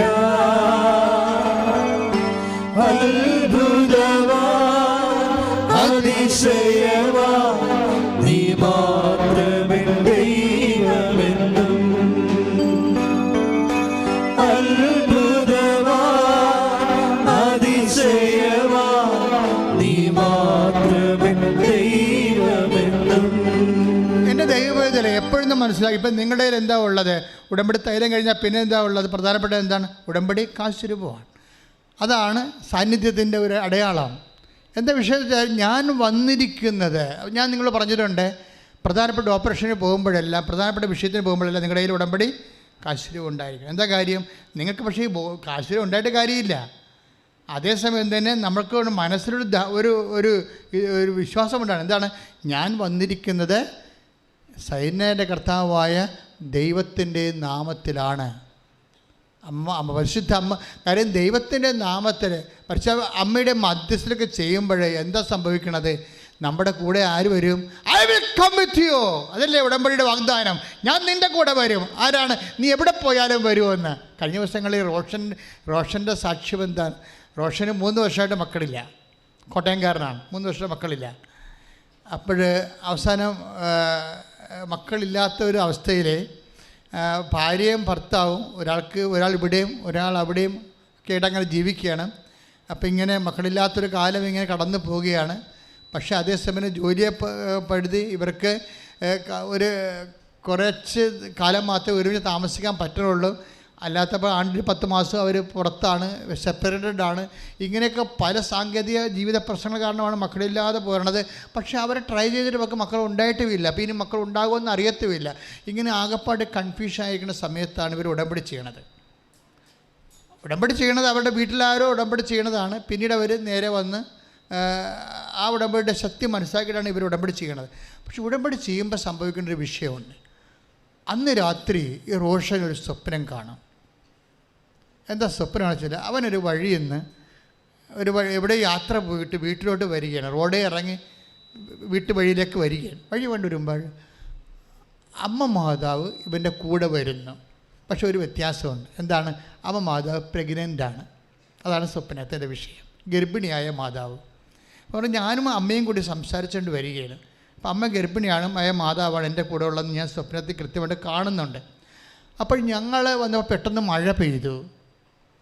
ഞാനും അമ്മയും കൂടി വരുമ്പോൾ പെട്ടെന്ന് മഴ പെയ്തപ്പോൾ ഞങ്ങളൊരു വീട്ടിലോട്ട് പ്രവേശിച്ചു. അപ്പോൾ ആ വീട്ടിൽ ഉടമ്പടി പ്രാർത്ഥനയുടെ പ്രത്യക്ഷീകരണ പ്രാർത്ഥന ചൊല്ലിക്കൊണ്ടിരിക്കുകയായിരുന്നു ആ സമയം. മഴ കഴിഞ്ഞ് പുറത്തോട്ടിറങ്ങിയപ്പോൾ അമ്മ ഒരു കുഞ്ഞിനെ എനിക്ക് തന്നിട്ട് അമ്മ പോയി. ഞാൻ കുഞ്ഞുമായിട്ട് വീട്ടിലോട്ട് പോകുന്നു. ആ ആഴ്ചയിൽ എൻ്റെ ഭാര്യ പ്രഗ്നൻ്റ് ആയെന്ന്. ശ്രദ്ധിക്കട്ടെ. ഹല്ലേലൂയ.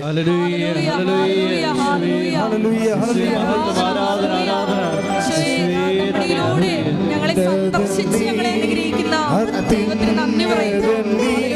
നിന്നെ പോലൊരു ദൈവമില്ല, ഉന്നതൻ നീ, അത്യുന്നതൻ നീ, നിന്നെ പോലൊരു ദൈവമില്ല.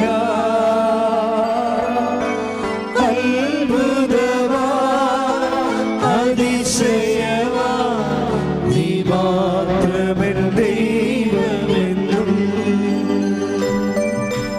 അത്ഭുതമാ അതിശയമാ നീ മാത്രമേ ദൈവമെന്നും.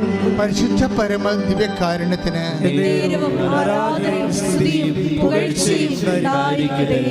ഇതിപ്പോൾ ഈ ആഴ്ച നടന്ന സാക്ഷികളാണ് ഞാൻ പറഞ്ഞുകൊണ്ടിരിക്കുന്നത്. എല്ലാം യൂട്യൂബിലുണ്ട്, ഞങ്ങൾക്ക് വെരിഫൈ ചെയ്യാം. എന്താ പ്രശ്നം വെച്ച് കഴിഞ്ഞാൽ, എന്താണ് ഈ സ്വപ്നത്തിൻ്റെ അർത്ഥം?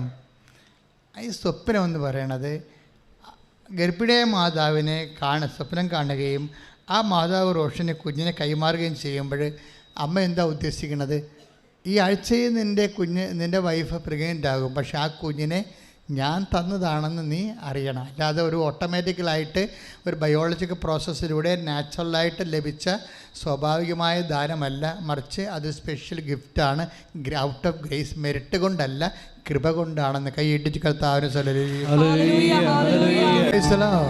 ഇതാണ് സാന്നിധ്യം എന്ന് പറയുന്നത്. സ്വപ്നമാണ്. പക്ഷെ സ്വപ്നം എന്ന് പറഞ്ഞാൽ നമ്മളെല്ലാവരും കാണുന്ന തരത്തിലുള്ളൊരു സ്വപ്നമല്ലത്. കാര്യം ഉടമ്പടി കാലത്ത് ദൈവത്തെക്കുറിച്ച് കാണുന്ന സ്വപ്നങ്ങളെല്ലാം അമ്മയെക്കുറിച്ചോ ഈശോയെക്കുറിച്ചോ ഒത്തിരി പേര് വ്യത്യസ്തങ്ങളായ സ്വപ്നങ്ങൾ ആത്മീയമായി കാണുന്നുണ്ട്. അതിൻ്റെ എല്ലാ വ്യാഖ്യാനം എന്ന് പറയുന്നത് ഈ ജോഷുവ 1:9 എന്താണ്? നീ ഉടമ്പടി ചെയ്ത വ്യക്തിയാണ്, അതുകൊണ്ട് ഉടമ്പടി പ്രകാരം വാഗ്ദാനമാണ്. I will come with you wherever you go. നീ പോകുന്നിടത്തെല്ലാം ഞാൻ നിൻ്റെ കൂടെ ഉണ്ട്. ആ ദൈവ സാന്നിധ്യമാണ്. അപ്പോൾ നിൻ്റെ കൂടെയുള്ള സാന്നിധ്യം ഉടമ്പടിയുടെ ഏറ്റവും മറ്റ് പ്രാർത്ഥനകൾക്കൊന്നുമില്ലാത്ത ഏറ്റവും വലിയ വാഗ്ദാനമെന്ന് പറയുന്നത് ഈ സാന്നിധ്യമാണ്. നമ്മൾ തൈലം തേക്കണത് പോലും എന്താണ്? തൈലം തേക്കുന്നത് പോലെ ഈ സാന്നിധ്യത്തെ നമ്മൾ തിരിച്ചറിയുകയും പ്രഖ്യാപിക്കുകയും ചെയ്യുന്നതിൻ്റെ കൊണ്ടാണ് നമ്മൾ എന്താണ് I will give the wild of strength. ഞാൻ കാട്ടുകാളയുടെ ശക്തി നൽകും. അത് എങ്ങനെ ശക്തി നൽകും? ശക്തനും ധൈര്യമായിരിക്കുക, I will come with you wherever you go. നീ പോകുന്നിടത്തെല്ലാം ഞാൻ കൂടെ ഉണ്ടാകും എന്ന് വെച്ചാൽ സാന്നിധ്യമാണ് ശക്തി. ദൈവം നമ്മൾ ഒരു ഉടമ്പടി തൈലം നെറ്റിയെ കുറിച്ച് വരക്കുമ്പോൾ നമ്മുടെ കൂടെ വാഗ്ദാനം ചെയ്തിരിക്കുന്ന ദൈവത്തിൻ്റെ സാന്നിധ്യത്തെ we admire and admit and we proclaim it. നമ്മൾ പ്രഖ്യാപിക്കുന്നു, കർത്താവേ ഉടമ്പടിയിലാണ് ഞാൻ, നിൻ്റെ സാന്നിധ്യം എൻ്റെ കൂടെ ഉണ്ട്, അത് ഞാൻ പ്രഖ്യാപിക്കുന്നു. കൈയിടിച്ച് കർത്താവേ. ഈ സാന്നിധ്യം, അതായത് 1:9 കൊടുത്ത സാന്നിധ്യം നമ്മൾ എന്തുകൊണ്ടാണ് ഞങ്ങളെ പാപത്തെക്കുറിച്ച് നിങ്ങളോട് അധികം സംസാരിക്കുക. ഉടമ്പടി ധ്യാനത്തിൽ പാപത്തെക്കുറിച്ച് അധികം സംസാരിക്കാറില്ല, കാരണം നവീകരണ ധ്യാനത്തിൻ്റെ സബ്ജക്റ്റാണ്. പക്ഷേ ഉടമ്പടി എടുക്കുന്ന വ്യക്തികൾക്ക് പാപ സാഹചര്യങ്ങളെക്കുറിച്ചുള്ള നൊട്ടേഷൻസ് കൊടുക്കും. ഇന്ന സാഹചര്യങ്ങളിലൂടെ പോകുന്നത് ദൈവത്തിൻ്റെ നിങ്ങളെ വിശുദ്ധി നഷ്ടപ്പെടുത്തും. എന്താ പ്രശ്നം വെച്ച് കഴിഞ്ഞാൽ, ഈ വിശുദ്ധി ഇല്ലെങ്കിൽ സാന്നിധ്യം ഉണ്ടാകത്തില്ല. കാര്യം മനസ്സിലായില്ലേ? നിങ്ങളെ ഈ സാന്നിധ്യമാണ് പ്രശ്നം. സാന്നിധ്യത്തിനെ കുറിച്ച് ഉടമ്പടിയിൽ സാന്നിധ്യമുള്ളത് കാരണം ദൈവം നമ്മുടെ കൂടെ ഉണ്ടെങ്കിൽ തീർച്ചയായിട്ടും നമ്മൾ എന്ത് ചെയ്യണം? വിശുദ്ധി പാലിക്കണം. ക്ലിയർ അല്ലേ? അല്ലെങ്കിൽ ആ സാന്നിധ്യം പോവും. ഞങ്ങൾ നിങ്ങളുടെ വ്യഭിചാരം ചെയ്യുന്ന, കക്കരുതെന്ന്, മോഷ്ടിക്കരുതെന്ന്, കൊല്ലരുതെന്ന് ഒന്നും പറയത്തില്ല. പക്ഷേ നിങ്ങളുടെ കോമൺ സെൻസ് ഉള്ള മനുഷ്യരല്ലേ? എന്താ കാര്യം? ദൈവം സാന്നിധ്യം നൽകുമ്പോൾ ഓട്ടോമാറ്റിക്കായിട്ട് നമ്മൾ അബ്സ്റ്റൈനായിരിക്കണം. എന്താണ്? അവിശുദ്ധമായ സാഹചര്യത്തിൽ നിന്ന് നമ്മൾ ബോധപൂർവം പിൻവലിക്കണം. അവിശുദ്ധമായ സാഹചര്യങ്ങളിൽ നമ്മൾ കാര്യം എന്താണ്? നമ്മുടെ കൂടെ ഉള്ളതാരാണ്? അത് എന്താണ് എബ്രാഹത്തോട് പറഞ്ഞത് ഉടമ്പടി കഴിഞ്ഞപ്പോൾ? 17:2 ഉൽപ്പത്തി പുസ്തകം. ശ്രദ്ധിക്കട്ടെ. ഹല്ലേലൂയ, ഹല്ലേലൂയ, ഹല്ലേലൂയ. യേശുവേ നന്ദി, ആരാധന, ആരാധന, ആരാധന. ഹല്ലേലൂയ, ഹല്ലേലൂയ. ഉൽപ്പത്തി 17:1. പഴയ 1 ഉൽപ്പത്തി. സർവശക്തനായ ദൈവമാണ് ഞാൻ. ഒന്ന് പറഞ്ഞേ. സർവശക്തനായ ദൈവമാണ് ഞാൻ, ദൈവമാണ് ഞാൻ. എന്റെ മുമ്പിൽ വ്യാപരിക്കുക, എന്റെ മുമ്പിൽ വ്യാപരിക്കുക, കുറ്റമറ്റവനായി വർത്തിക്കുക. എപ്പോഴും പറയേണ്ട ആവശ്യമുണ്ടോ? അതായത് ഉടമ്പടി ചെയ്യുമ്പോൾ ദൈവം നമ്മുടെ ബൈസ്റ്റാൻഡറെ പോലെ ദൈവത്തിൻ്റെ സാന്നിധ്യം നമ്മുടെ കൂടെയാണ്. ആ ദൈവത്തിൻ്റെ വിശുദ്ധനായ ദൈവം നമ്മുടെ കൂടെ വസിക്കുമ്പോൾ ഇപ്സഫാത്തോ കോമൺ സെൻസ് ഉള്ള ആർക്കായാലും അറിയാം നമുക്കെന്താണ്? നമ്മളും വിശുദ്ധനായിരിക്കണം. അതുകൊണ്ട് ഞാൻ വിശുദ്ധനായിരിക്കുന്ന പോലെ നിങ്ങളും വിശുദ്ധരായി കർത്താവ് പറഞ്ഞല്ലേ? ലേവ്യർ 11:45. ലേവ്യർ 11:45. നിങ്ങളുടെ ദൈവമായിരിക്കേണ്ടതിന് പറഞ്ഞ നിങ്ങളുടെ ദൈവമായിരിക്കും. ഏറ്റു പറഞ്ഞ നിങ്ങളുടെ ദൈവമായിരിക്കേണ്ടതിന് ഈജിപ്തിൽ നിന്ന് നിങ്ങളെ ആനയിച്ച കർത്താവ് ഞാനാകുന്നു. നിങ്ങൾ പരിശുദ്ധരായിരിക്കുവിൻ. എന്തെന്നാൽ ഞാൻ പരിശുദ്ധനാണ്. ഈ സാന്നിധ്യമാണ് പരിശുദ്ധിയെ നമ്മൾ ആവശ്യപ്പെടുന്നത്. ഉടമ്പടി എടുക്കുമ്പോൾ ദൈവത്തിൻ്റെ സാന്നിധ്യം നമ്മുടെ കൂടെ ഉണ്ടാവും. അത് ദൈവത്തിൻ്റെ വാഗ്ദാന പ്രകാരമാണ്. പക്ഷേ ആ സാന്നിധ്യത്തിൻ്റെ സാന്നിധ്യം ഉറപ്പുവരുത്താൻ നമ്മളെന്താ ചെയ്യേണ്ടത്? നമ്മൾ വിശുദ്ധിയിൽ വ്യാപരിക്കണം. മനസ്സിലായോ? ഉടമ്പടി എടുത്തിട്ട് ഇപ്പോൾ കഴിഞ്ഞ ഒരു ദിവസം എന്നോട് പറഞ്ഞു, അച്ഛാ മകളുടെ കല്യാണം ഒന്നും ശരിയാണില്ല, 2-3 ചെക്കന്മാർ ഒരുമിച്ച് വന്നിട്ടുണ്ട്, ഒരാൾക്ക് എല്ലാവർക്കും നമുക്ക് അക്സെപ്റ്റബിളാണ്, പക്ഷേ ഇതിൽ ആരെയാണ് നമ്മൾ തിരഞ്ഞെടുക്കേണ്ടതെന്ന് അറിയത്തില്ല എന്ന് പറഞ്ഞ് പേരും കൊണ്ടുവന്നു. അപ്പോൾ പേരും കൊണ്ടുവന്നപ്പോൾ ഞാൻ ചോദിച്ചു, ചേച്ചി സാക്ഷ്യമുണ്ടോ? സാക്ഷ്യമുണ്ടെന്ന് പറഞ്ഞു. സാക്ഷ്യമില്ലെങ്കിൽ സന്ദേശം എടുക്കത്തില്ല. കാര്യം ഇവരുടെ ഉടമ്പടി ദൈവം അംഗീകരിച്ചിട്ടില്ലല്ല. ദൈവം അത് സാക്ഷ്യം ഭയങ്കര സീരിയസായ മക്കളെ. എന്തെങ്കിലും വിഷയം ഉണ്ടാകുമ്പോഴെങ്കിൽ സാക്ഷ്യത്തിന് വില അറിയത്തുള്ളൂ. ഇപ്പം നിങ്ങളിങ്ങനെ കറങ്ങി തിരിഞ്ഞ് നടക്കാം, പക്ഷേ ഒരു ഇഷ്യൂ ഉണ്ടായി ഒരു തീരുമാനം എടുക്കേണ്ടി വരുമ്പോൾ മെസ്സേജ് എടുക്കേണ്ടി വരും. അപ്പോഴാണ് ചോദിക്കുന്നത് സാക്ഷ്യം എന്തെന്ന് ചോദിക്കും. അല്ലാതെ തന്നെ നിങ്ങൾക്കറിയാമല്ലോ, ഒരിക്കൽ സാക്ഷ്യം നിങ്ങൾ പറഞ്ഞ് ദൈവത്തെ മഹത്വപ്പെടുത്താതെ ഒളിച്ച് നടന്നാൽ പിന്നെ സ്വാഭാവികമായിട്ട് അടുത്തൊരു വിഷയം നിങ്ങൾക്ക് വരുമ്പോൾ ദൈവം നിങ്ങളെ സപ്പോർട്ട് ചെയ്യത്തില്ല. കാര്യം എന്താണ്? നിങ്ങൾ വയറ്റിപ്പഴപ്പിന് വേണ്ടി ദൈവത്തെ ദുരുപയോഗിക്കുന്ന ആളാണ്. കാര്യം ദൈവത്തെ മഹത്വപ്പെടുത്താൻ നിങ്ങൾക്ക് പോരായ്മയായി നിങ്ങൾ കരുതുന്നു. അതുകൊണ്ട് സ്വാഭാവികമായിട്ട് അടുത്ത ഒരു ഇഷ്യൂ നിങ്ങൾ ഓർക്കണമെന്ന് വെച്ച് കഴിഞ്ഞാൽ ഇതോടുകൂടി ലോകം അവസാനിക്കും എന്ന് നിങ്ങൾ വിചാരിക്കരുത്. നിങ്ങൾക്ക് ജോലി കിട്ടി, വീട് കിട്ടി, വിവാഹം നടന്നു, ഇതോടുകൂടി ലോകം അവസാനിക്കുമെന്ന് വിചാരിക്കരുത്. നാളെ ഇതിനേക്കാൾ ഇരട്ടി പ്രശ്നം ഉണ്ടാകുമ്പോൾ ദൈവദൃശ്യന് തന്നെ എന്ത് മോന്ത്യമായിട്ട് നിങ്ങൾ വരും? അത് ഓർക്കണം. അതുകൊണ്ട് സാക്ഷ്യം പറഞ്ഞ് മാറണം. അതിപ്പോൾ ഇവിടെ അച്ഛനെ കാണാൻ വേണ്ടി തന്നെയല്ല, ദൈവദൃശ്യന് ഇനിയുള്ള കാലം കൃപയിൽ വ്യാപരിക്കാൻ ഒരു സാക്ഷ്യം ഒരു മസ്റ്റാണ്. ഇപ്പോൾ ഇവിടെ പറയാൻ പറ്റിയ ക്വാളിറ്റി ഇല്ലെങ്കിൽ ഞങ്ങൾ ഒപ്പിട്ട് തരും, അത് നിങ്ങളുടെ കയ്യിൽ ഉണ്ടാകണം. ഇപ്പോൾ ഞാൻ ചേർത്ത് ചോദിച്ച് സാക്ഷ്യം പറഞ്ഞതാണ്, സാക്ഷ്യം പറഞ്ഞില്ല, പറയാൻ ഒപ്പിട്ട് തന്നിട്ടുണ്ടെന്ന് പറഞ്ഞു. അപ്പം ഞാൻ ഒപ്പിട്ട് നോക്കി, അപ്പം നോക്കിയപ്പോൾ സാക്ഷ്യം അവർ പറഞ്ഞിട്ടില്ല, പറയാനുള്ള ക്വാളിറ്റി ഇല്ലെങ്കിൽ ഒപ്പിട്ട് കൊടുത്തിട്ടുണ്ട്. പക്ഷേ ഓർക്കേണ്ടതെന്ന പ്രശ്നം വെച്ച് കഴിഞ്ഞാൽ ഇവിടെ പറയാൻ പറ്റുന്നില്ലെങ്കിൽ പിന്നെ അത് സെക്കൻഡ് ക്ലാസ് സാക്ഷ്യമായിരിക്കും, ഉടമ്പടിയുടെ ക്വാളിറ്റി ഉണ്ടാകത്തില്ല. അപ്പോൾ പിന്നെ നിങ്ങൾക്ക് കിട്ടുന്ന സമയമൊക്കെ കുറവായിരിക്കും, ഇവിടെ കൗൺസിലിംഗ് കിട്ടുന്ന സമയം കുറവായിരിക്കും. കാര്യം നിങ്ങളത് കുറച്ചുകൂടി പിക്കപ്പ് ചെയ്ത് വരാൻ പറയും. എന്താ പ്രശ്നം വെച്ച് കഴിഞ്ഞാൽ അപ്പോൾ ചേച്ചി ഓക്കെ ആണല്ലോ, അടുത്ത ചോദ്യം വന്നു. എന്താ ചോദ്യം? നിങ്ങൾ എന്നാ കുമ്പസാരിച്ചെന്ന് ചോദിച്ചു. അപ്പോൾ ഞാൻ കുമ്പസാരിച്ച് 2 മാസമായി. ഞാൻ പറഞ്ഞ വണ്ടി വിട്ടേക്കാൻ പറഞ്ഞു, തീർന്നു, അവിടെ വെച്ച് എല്ലാം തീർന്നു. കാര്യം ഉടമ്പടി പ്രകാരം 2 ആഴ്ചയിലൊരിക്കൽ കുമ്പസാരിക്കണ്ടേ, അതല്ലേ അച്ഛൻ പറയണേ ഇവിടുന്നുണ്ട്. 2 ആഴ്ചയിലൊരിക്കൽ കുമ്പസാരിച്ച് എഴുന്നേൽക്കാൻ പറയണം. അല്ലെങ്കിൽ മാക്സിമം പോയാൽ 1 മാസം, അതിൻ്റെ അപ്പുറത്ത് പോകാൻ പറ്റത്തില്ല. ചേട്ടത്ത് 2 മാസമായി കുമ്പസാരിച്ചിട്ട്. അപ്പം ഉടമ്പടിയാണെന്ന് പറഞ്ഞിങ്ങനെ പറഞ്ഞ് നടന്നിട്ട് കാര്യമില്ല, നിങ്ങൾ വിശുദ്ധരല്ല. അപ്പോൾ എന്താ പ്രശ്നം വെച്ച് കഴിഞ്ഞാൽ ഇത് ഭയങ്കര സീരിയസ് വിഷയമാണ്. നമ്മൾ കൂടെ കുമ്പസാരിക്കണമെങ്കിൽ നമുക്ക് കുമ്പസാരത്തിൻ്റെ ബോധമുണ്ടാകും. അതനുസരിച്ച് നമ്മൾ പാപത്തെ ഒഴിവാക്കി ജീവിക്കും. അപ്പോൾ കുമ്പസാരത്തിൻ്റെ ആ ഒരു ചൈതന്യം ഇല്ലാത്ത നിങ്ങൾ ഒരു സമൂഹത്തിലാണെങ്കിൽ നിങ്ങൾ തന്നെ ആ മനസ്സാക്ഷിക്ക് ഒപ്പിച്ച് വിശുദ്ധിയോടെ ജീവിക്കാൻ വേണ്ടി ഉടമ്പടിക്കാർ ശ്രദ്ധിക്കണം. ഒരു സംശയമില്ല കാര്യത്തിൽ. പക്ഷേ എന്താ ഉടമ്പടി ചോദിക്കുമ്പോൾ ദൈവത്തോട് ആലോചന ചോദിക്കുകയല്ലേ. ഇതുപോലെ പ്രാക്കപ്പെട്ടൊരു മനുഷ്യൻ വന്നാൽ എങ്ങനെയാണ് ദൈവം സംസാരിക്കുന്നത്? സംസാരിക്കത്തില്ല. അതാണ് പ്രശ്നം. അതല്ലേ ഇപ്പം ലേവ്യയോട് വായിച്ചത്, ഞാൻ പരിശുദ്ധരായിരിക്കുന്നവരെ നിങ്ങളും പരിശുദ്ധരായിരിക്കാൻ പറയും. അപ്പോൾ അതൊരു വിഷയമാണ്. അത് നിസ്സാര വിഷയമല്ല.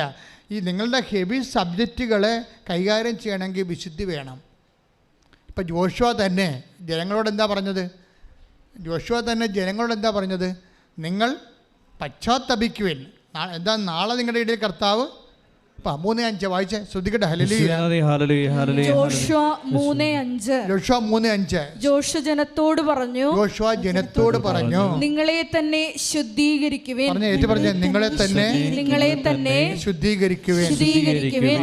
നാളെ നിങ്ങളുടെ ഇടയിൽ കർത്താവ് അത്ഭുതങ്ങൾ പ്രവർത്തിക്കും. ഇത് ജോഷുവയുടെ അനുഭവമാണ്.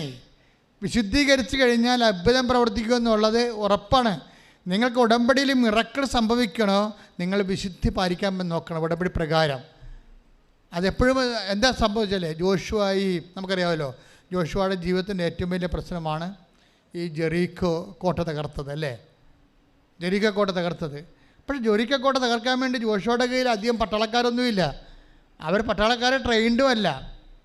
അവർ ആകപ്പാടെ ഉള്ള വാഗ്ദാന പേടകമാണ്. ആ സംഭവമാണ്, കർത്താവിൻ്റെ സാന്നിധ്യമാണ്. അത് തോളെ വെച്ചിട്ട് പുരോഹിതന്മാർ 7 പുരോഹിതന്മാർ 14 പുരോഹിതന്മാർ ഇത് തോളെ വെച്ചുകൊണ്ട്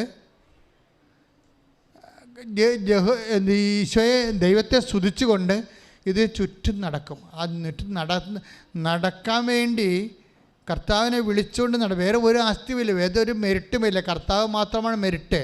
കാര്യം അവിടെ ഈ ജെറീക്കോ നല്ല സൈന്യം, നല്ല ട്രെയിൻഡ് സോൾജേഴ്സുള്ള സ്ഥലമാണ്, നല്ല നഗരമാണ്, നല്ല ശരിക്കും കോട്ടയാൽ ഭദ്രമായ നഗരമാണ്.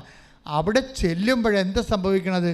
ജോഷുവ ഇവർ നടന്ന് ചെല്ലുമ്പോൾ ഒരു സൈന്യാധിപനെ കാണും. ഊരിപ്പിടിച്ച വാളുമായിട്ട് സൈന്യാധിപൻ നിൽക്കുകയാണ്. ജോഷുവ അതിനേക്കാൾ വലിയ സൈന്യാധിപനാണ്. ജോഷുവ പേടിച്ചില്ല. ഇവർ വാഗ്ദാന പേടകമായിട്ട് ചെല്ലുകയാണ്, ജെറീക്കോ കോട്ടയെ സമീപിക്കാൻ പോവുകയാണ്. അപ്പോഴാണ് ഊരിപ്പിടിച്ച വാളുമായിട്ട് സൈന്യാധിപൻ രാക്ഷസനാണ് നിൽക്കുന്നത്. അപ്പോൾ ജോഷുവ പേടിച്ചില്ല, പതർത്തില്ല. പക്ഷെ പതറാതെ ഇവൻ ചോദിക്കും, സത്യം പറ, നീ ഞങ്ങളുടെ പക്ഷത്തോ അതോ ശത്രുപക്ഷത്തോ? അപ്പോഴീ സൈന്യാധിപൻ പറയുന്നൊരു വാക്കുണ്ട്. എന്താ പറയണത്? നീ കാലിലെ ചെരുപ്പൂരി മാറ്റാൻ നോക്ക്. എന്താ കാര്യം? ഞാൻ കർത്താവിൻ്റെ സൈന്യാധിപനാണ്, നീ നിൽക്കുന്ന സ്ഥലം വിശുദ്ധമാണെന്ന്. ജോഷുവ 5:14-15 അതെ. അവൻ പറഞ്ഞു, അല്ല, ഞാൻ കർത്താവിന്റെ സൈന്യാധിപനാണ്. ഞാൻ കർത്താവിന്റെ സൈന്യാധിപനാണ്. ജോഷുവ സാഷ്ടാംഗം പ്രണമിച്ച് അവനോട് ചോദിച്ചു, അങ്ങ് ഈ ദാസനോട് കൽപ്പിക്കുന്നത് എന്താണ്? കർത്താവിന്റെ സൈന്യാധിപൻ പറഞ്ഞു, നിന്റെ പാദങ്ങളിൽ നിന്ന് ചെരുപ്പ് അഴിച്ചു മാറ്റുക, നീ നിൽക്കുന്ന ഈ സ്ഥലം വിശുദ്ധമാണ്. ജോഷുവ അങ്ങനെ ചെയ്തു. അതായത് ജോഷുവ തന്നെ വിശുദ്ധീകരിച്ചു, അഴുക്ക് മാറ്റിയെന്ന്. അപ്പോൾ എന്താ പ്രശ്നം വെച്ച് കഴിഞ്ഞാൽ, മോസസ് അബിമേലെക്കുമായിട്ട് യുദ്ധം ഉണ്ടായ കാലത്ത് മോസസ് ജോഷുവയോട് പറഞ്ഞൊരു വാക്കുണ്ട്. എന്താ കാര്യം? നമുക്ക് യുദ്ധം ജയിക്കാനുള്ള ശക്തിയില്ല, പക്ഷേ കർത്താവ് യുദ്ധം ചെയ്യും. അതാണ് വിഷയം. കർത്താവ് നമുക്ക് വേണ്ടി യുദ്ധം ചെയ്യും, നമ്മൾ മൗനമായി ഇരുന്നാൽ മതിയെന്ന്. ഇതാണ് വിഷയം വരണത്. അതാണ് പുറപ്പാട് 14:14. ശ്രദ്ധിക്കട്ടെ. ഹല്ലേലൂയ. പുറപ്പാട് 14:14. കർത്താവ് നിങ്ങൾക്ക് വേണ്ടി യുദ്ധം ചെയ്തുകൊള്ളും. കർത്താവ് നിങ്ങൾക്ക് വേണ്ടി യുദ്ധം ചെയ്തുകൊള്ളാം. നിങ്ങൾ ശാന്തരായിരുന്നാൽ മതി. ഈ ശാന്തരായിരുന്നാൽ മതി എന്ന് പറയുമ്പോൾ ഒരു കേവല സൈലൻസ് അല്ല ഉദ്ദേശിക്കണത്, ഒരു വിശുദ്ധീകരിക്കപ്പെട്ട അവസ്ഥയാണ്. ഇപ്പം മനസ്സിലായില്ലേ? നമ്മളെ പുറപ്പാട് 14 യുദ്ധം ചെയ്യുന്ന കർത്താവിനെ കക്ഷി ചേർക്കണമെന്നുണ്ടെങ്കിൽ പുറപ്പാട് 14:14 ജോഷുവ 3:5 3:14-15 കണക്ട് ചെയ്യണം. എന്താണ്? ശാന്തരായിരുന്ന വെറുതെ കൈയും കെട്ടി മരവിച്ച് എവിടെയെങ്കിലും കഞ്ചാവ് പിടിച്ച് ആൾക്കാരെ പോലെ ഇരിക്കണ പോലെ ഇരുന്നിട്ട് കാര്യമൊന്നുമില്ല. മര്യാദയ്ക്ക് എന്ത് ചെയ്യണം? വിശുദ്ധരായിരിക്കണം, കർത്താവിൻ്റെ കാര്യങ്ങളിൽ വ്യാപൃതരായിരിക്കണം, കർത്താവിൻ്റെ പ്രവർത്തനങ്ങൾ ചെയ്തവരായിരിക്കണം, കർത്താവിൻ്റെ വചനങ്ങൾക്ക് വേണ്ടി സാക്ഷിയുള്ളവരായിരിക്കണം. അങ്ങനെ ശക്തനും വിശുദ്ധനുമായിരിക്കുക എന്ന് പറഞ്ഞാൽ, ശക്തനും ധീരനുമായിരിക്കുക എന്ന് വെച്ചാൽ, കർത്താവിന് കക്ഷി ചേർക്കുക എന്ന് വെച്ചാൽ അതിൻ്റെ അർത്ഥം സാന്നിധ്യമാണ്. അത് ഉടമ്പടി ലഭിക്കുന്നതാണ്, അത് വിശുദ്ധിയുടെ ബലമാണ്. കൈയിടിച്ച് കർത്താവിനെ സുടലി.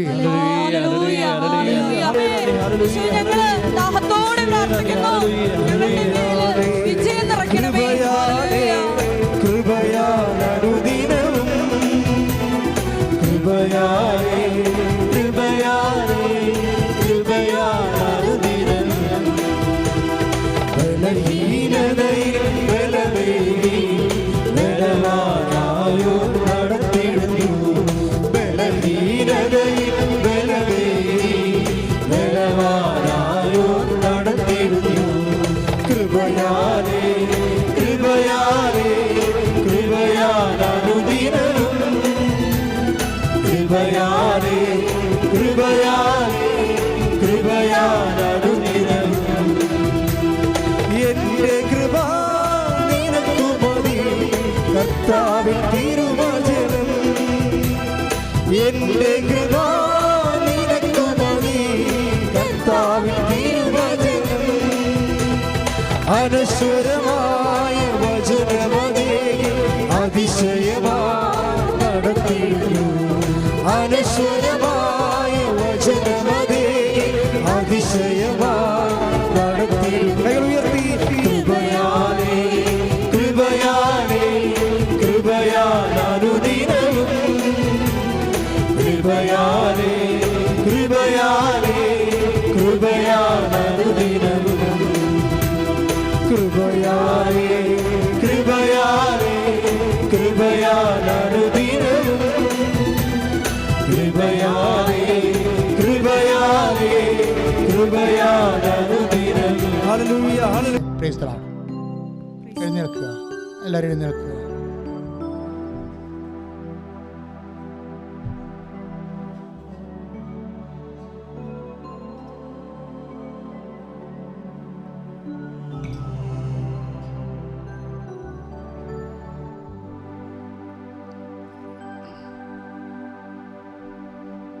രോഗസൗഖ്യ പ്രാർത്ഥന.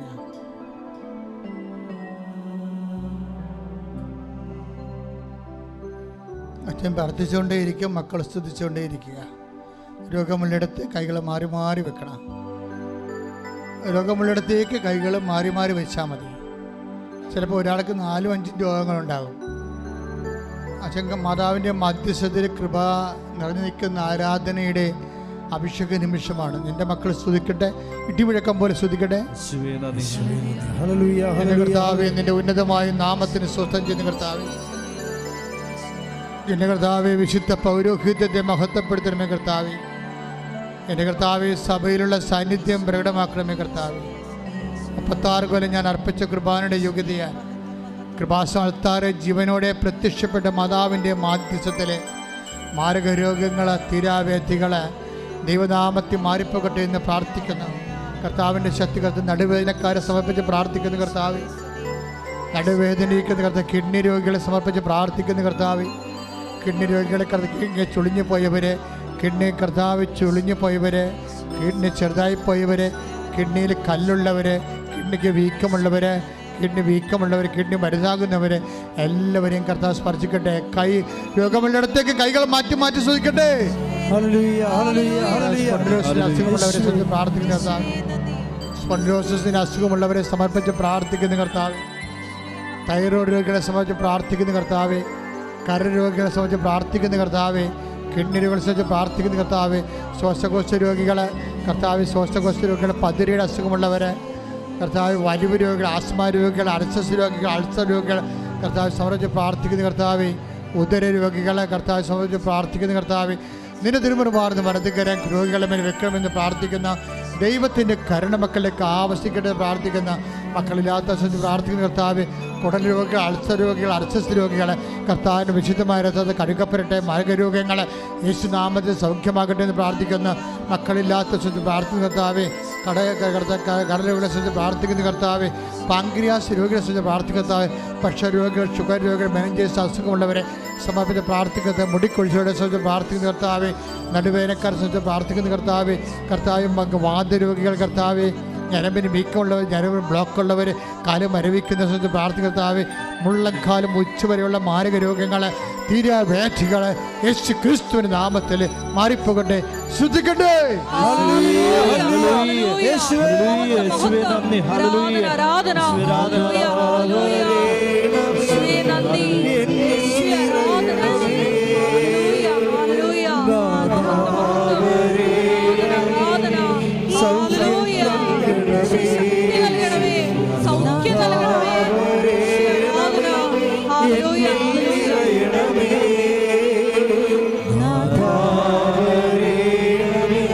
സൗഖ്യം നൽകണമേ.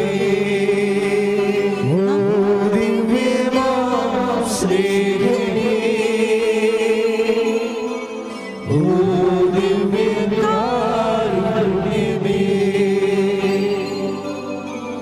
ഓ ദിവ്യമാം സ്നേഹമേ, ഓ ദിവ്യകാരുണ്യമേ. പരിശുദ്ധ പരമദിവ്യകാരുണ്യത്തിന് എൻ്റെ പ്രിയപ്പെട്ടവരെ, ജോലി ഇല്ലാത്തവരെ, ഇപ്പോൾ പ്രാർത്ഥിക്കാൻ പോകുന്ന ആരാധനയ്ക്ക് സമർപ്പിക്കാൻ പോകുന്ന വിഷയങ്ങളാണ്. നിങ്ങൾ വിശ്വസിക്കുമെങ്കിൽ ഈ വിഷയത്തിന് ഈ മാസം തന്നെ സാക്ഷ്യം പറയാൻ ദൈവം നിങ്ങളെ അനുവദിക്കും. അല്ലെങ്കിൽ ഈ ഉടമ്പടി കാലഘട്ടത്തിൽ ജോലിയില്ലാത്തവർക്ക് വേണ്ടി പ്രാർത്ഥിക്കുന്ന സമയമാണ്. വീടില്ലാത്തവര്, വീട് സ്ഥലവും വഴിയുമില്ലാത്തവര്, വാടകയ്ക്ക് താമസിക്കുന്നവര്, ഈ ആഴ്ചയിൽ ഈ മാസത്തിൽ ഇന്റർവ്യൂ അറ്റൻഡ് ചെയ്യാൻ പോകുന്നവര്, ഈ ആഴ്ചയിൽ ട്രാൻസ്ഫറിന് വേണ്ടി ശ്രമിക്കുന്നവര്, ഈ ആഴ്ചയിൽ പരീക്ഷ എഴുതിക്കൊണ്ടിരിക്കുന്ന മക്കള്, പുതിയ SLCക്കാർ പരീക്ഷ എഴുതാൻ പോകുന്നവർ, അവരുടെ മാതാപിതാക്കന്മാർ ഈ സമയം ആരാധനയിൽ കുഞ്ഞുങ്ങളെ സമർപ്പിച്ചുകൊണ്ട് പ്രാർത്ഥിക്കട്ടെ. ഈ ആഴ്ചയിൽ ഡിഗ്രി പരീക്ഷ എഴുതാൻ പോകുന്നവർ,